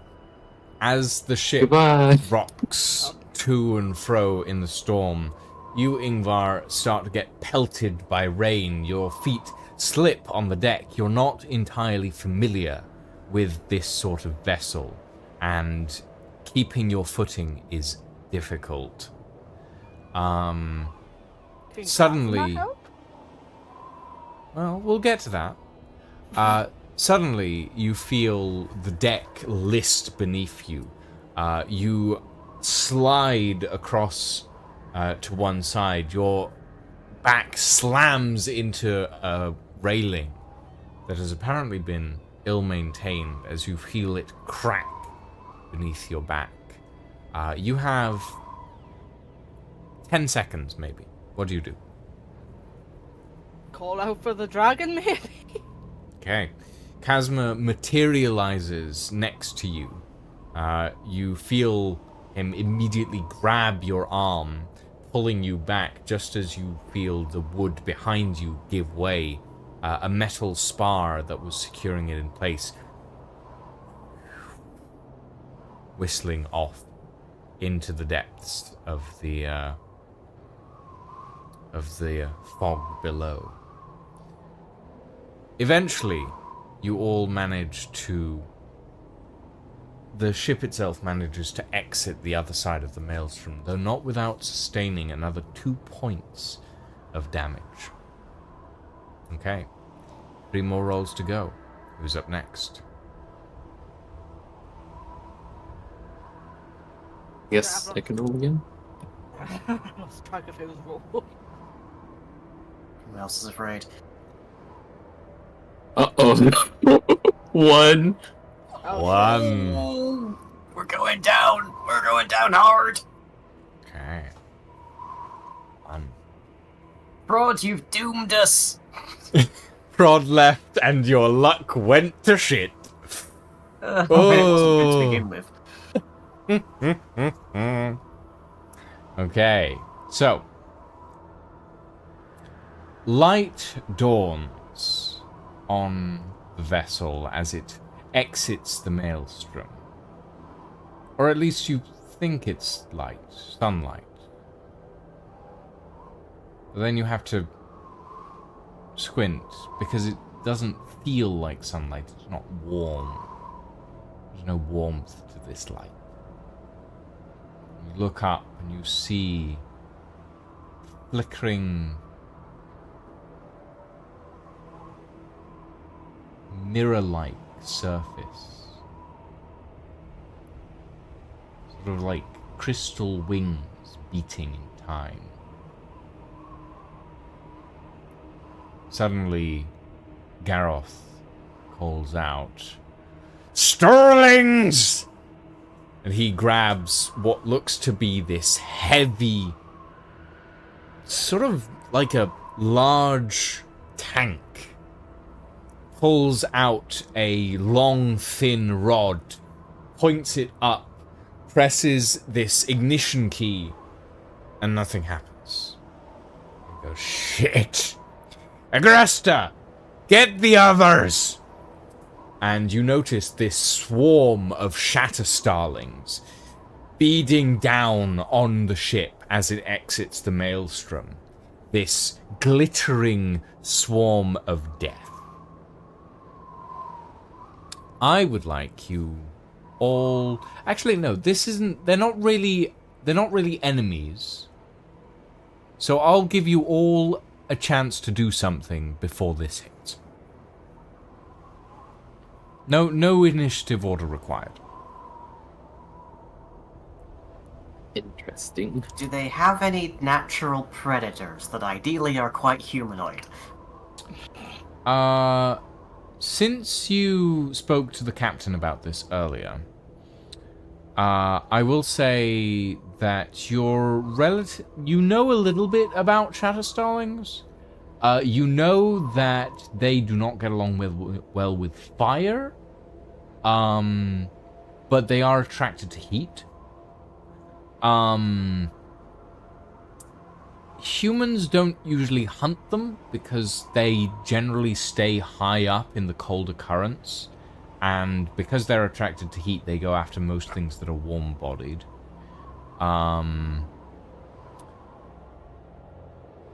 They're very good at evasive maneuvers, but a wide spread of something will generally knock them senseless. I've got an idea. Okay. What did I buy you, Claire? I've got boom arrows. You do have boom arrows, yes. How I many have hit points do the Starlings generally have on average? Um, Are we talking like fighting a pigeon or fighting like a rock? individually they're like fighting a pigeon. But the swarms are a swarm for a reason.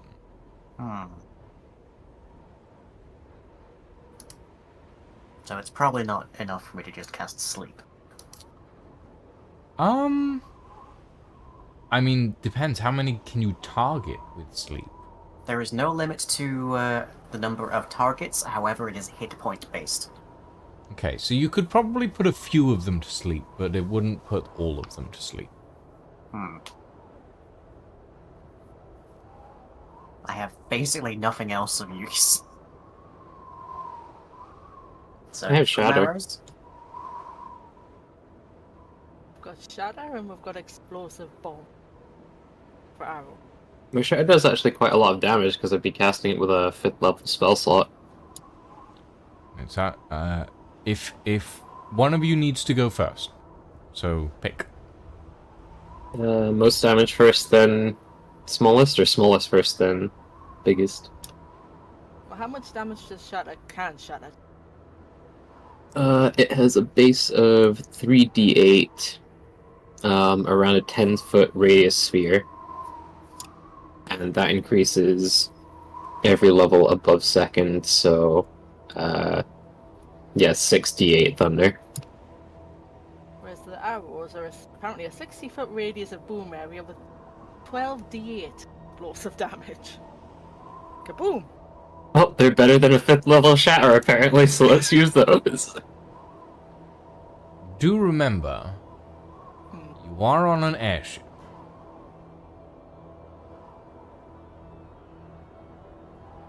Are they too close to fire an arrow at, do you think? How high up are we talking? How high up? They're probably 30 feet away at this point. Maybe 40 feet-ish. Maybe the shatter, because shatter's good. Shatter's not 60 foot wide. And not take down the airship. How wide is the swarm? The swarm is maybe 10 feet across, or 10-foot orb, shall we say? And how many, roughly, do they number in the swarm? Like, are we thinking, like, 20s, 10s? Maybe about 50. 100s? Okay, 50. Okay. Okay, I'll cast a 5th level Shatter. Alright. Let me remember what they have to do for that. Con save against 18. Constitution save against an 18. Well, the good thing about Shatter Starlings is that they are not particularly constitutioned, if you will.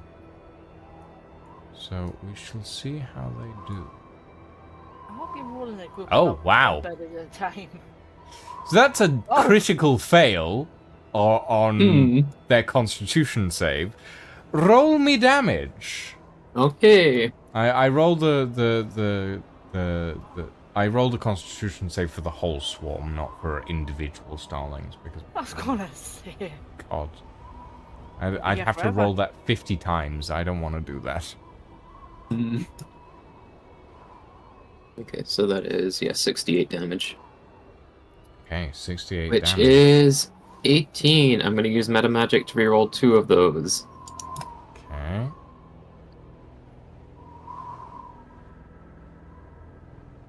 So that is 18 plus 11, which is 29 damage to every single one of the bastard birds.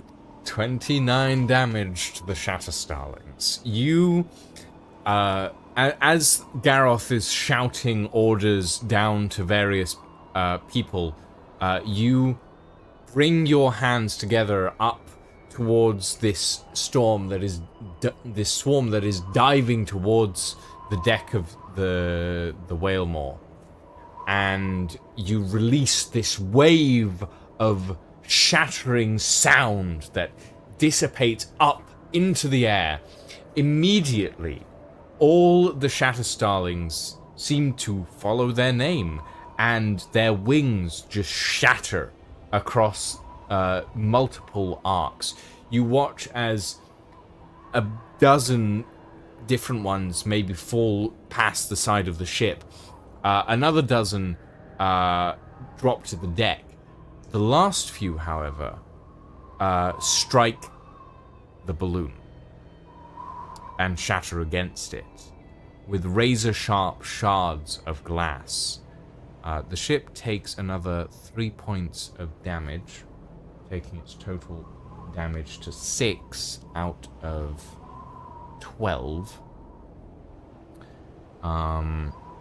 As the balloon takes a hit with the Shatter Starling's wing shards embedded in it. However, you survived the encounter, at the very least. 2 Hey, free more lunch. rolls to go. And free lunch. Garroth comes down to you, Arcus, and slaps you on the back and goes, "Well, that was fantastic. I could sure use a few of you on my voyages out here." There's only one of me, so unlucky, I guess. Well, we're gonna eat well tonight. Agresta, tell Cookie we're gonna have starlings. And Agresta sort of starts, and the other crew members start gathering up the Shatter Starling corpses, and pulls them all very gingerly, sort of picking them up by the body, which seems relatively meaty, whereas the wings themselves seem to be made of like crystalline glass. They're kind of interesting to look at. They look like essentially like very small hawks, but the beak itself is serrated, and the eyes are like little green malevolent marbles.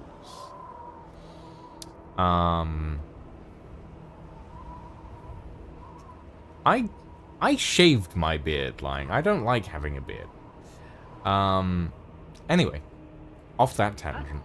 Sorry, replying to something in chat. 2 more rolls to go. Well, that's 17 for that move. That's 17. That's not bad. That's not bad at all. Okay. Oh, So, first good roll of the flight. well, not the first. You did a 10. That was decent. Decent isn't good.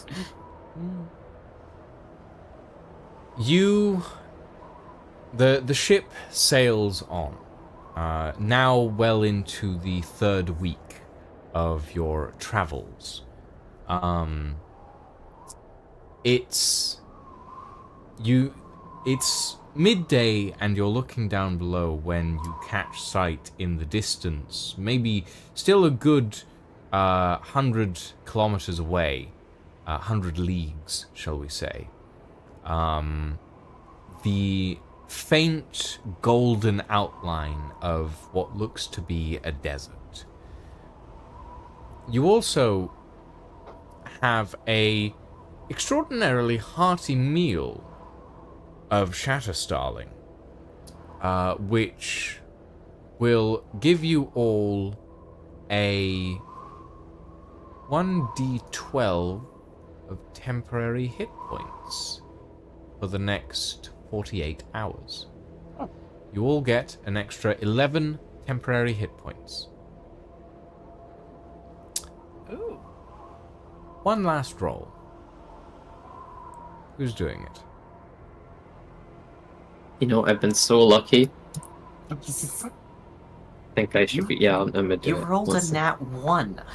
No, it's all part of God's plan. Uh-huh. I did better that time. I got 2. Ah, God. Can't beat the shot. Okay.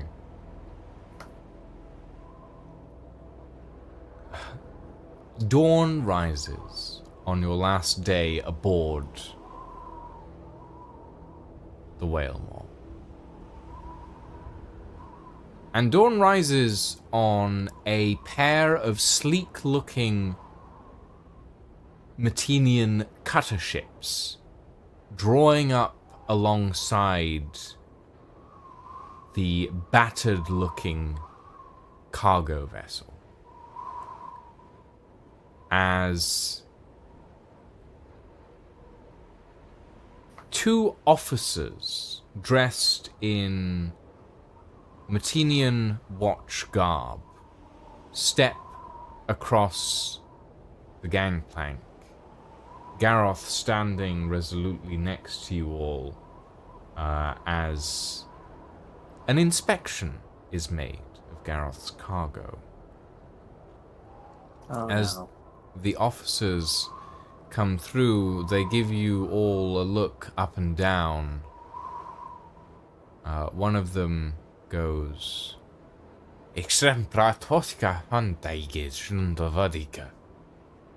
talking to you, Ingvar.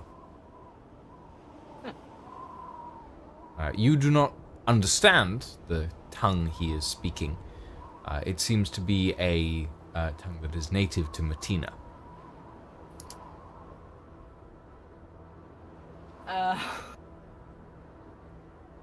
Librarian! Come here. Yeah. What's up? They're trying to say something to me, but I don't know what they're trying to say. Have you got any idea? Do I know this Cool. language? Hmm? Do I know any of this language or its roots?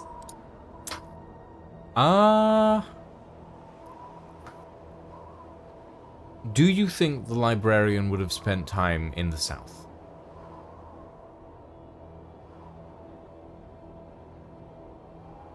Is it a place of some kind of magical significance or academic significance? Academic significance, yes. Magical significance, not so much. If it was academic, maybe. Okay. Roll me a d20, straight up. If you get above a 10, you will have a rudimentary understanding of the Metenian dialect.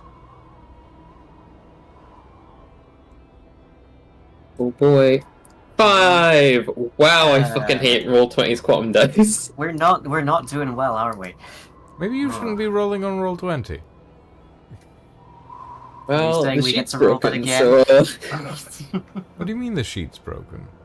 I told you at the start. Literally Yeah, reset because- all of my stuff when I tried to change it Yeah, to me being proficient in my everything's 20s. skills. Oh, I see. You should have already been proficient, but okay. No, it wasn't selected. I'll fix it later. Alright. So. The guard, one watchman sort of nods to the other. The other goes in relatively broken common.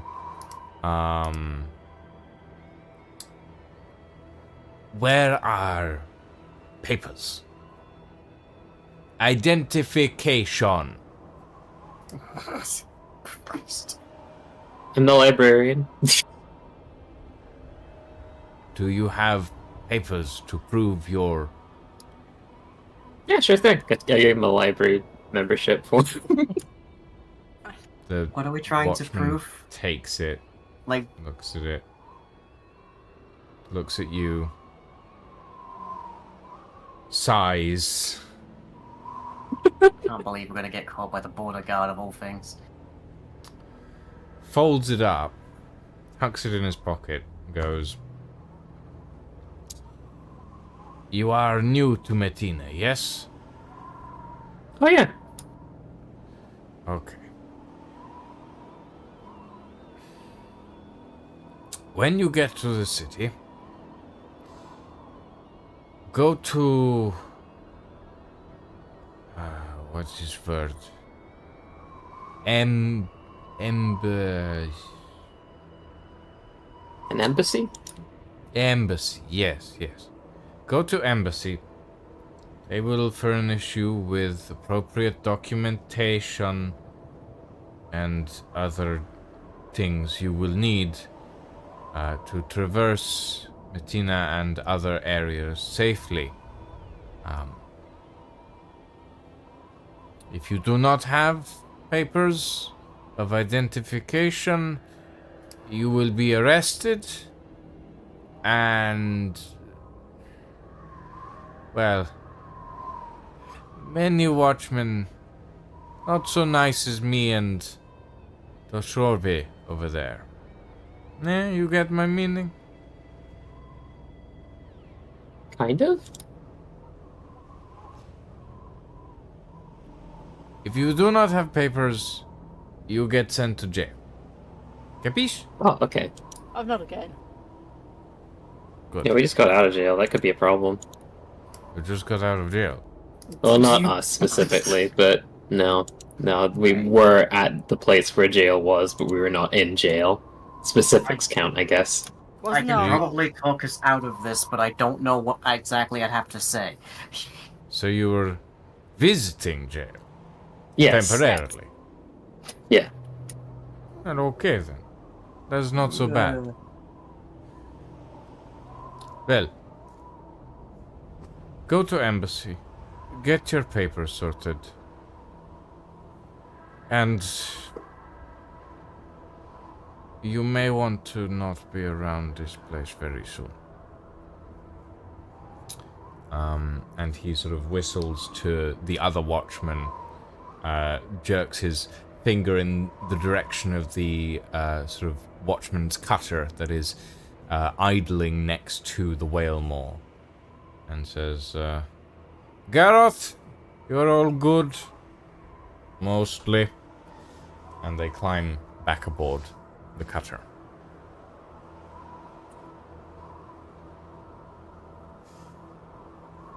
And thusly, you continue on into the city of Metina. Towering minarets, massive bazaars, incredible colors, and what looks to be the middle of a civil riot. Oh. Wow. And that's where we're going to call it for the evening, everyone. Thank you all It's very never much for simple, joining isn't it? us. There's always a dance. Never simple. Thank you all very much for joining us this evening, everyone. I hope you all had fun. We are going to call it for the evening, but we are going to go and raid somebody. Who are we going to raid? Let me find out. Ooh, who's live right now?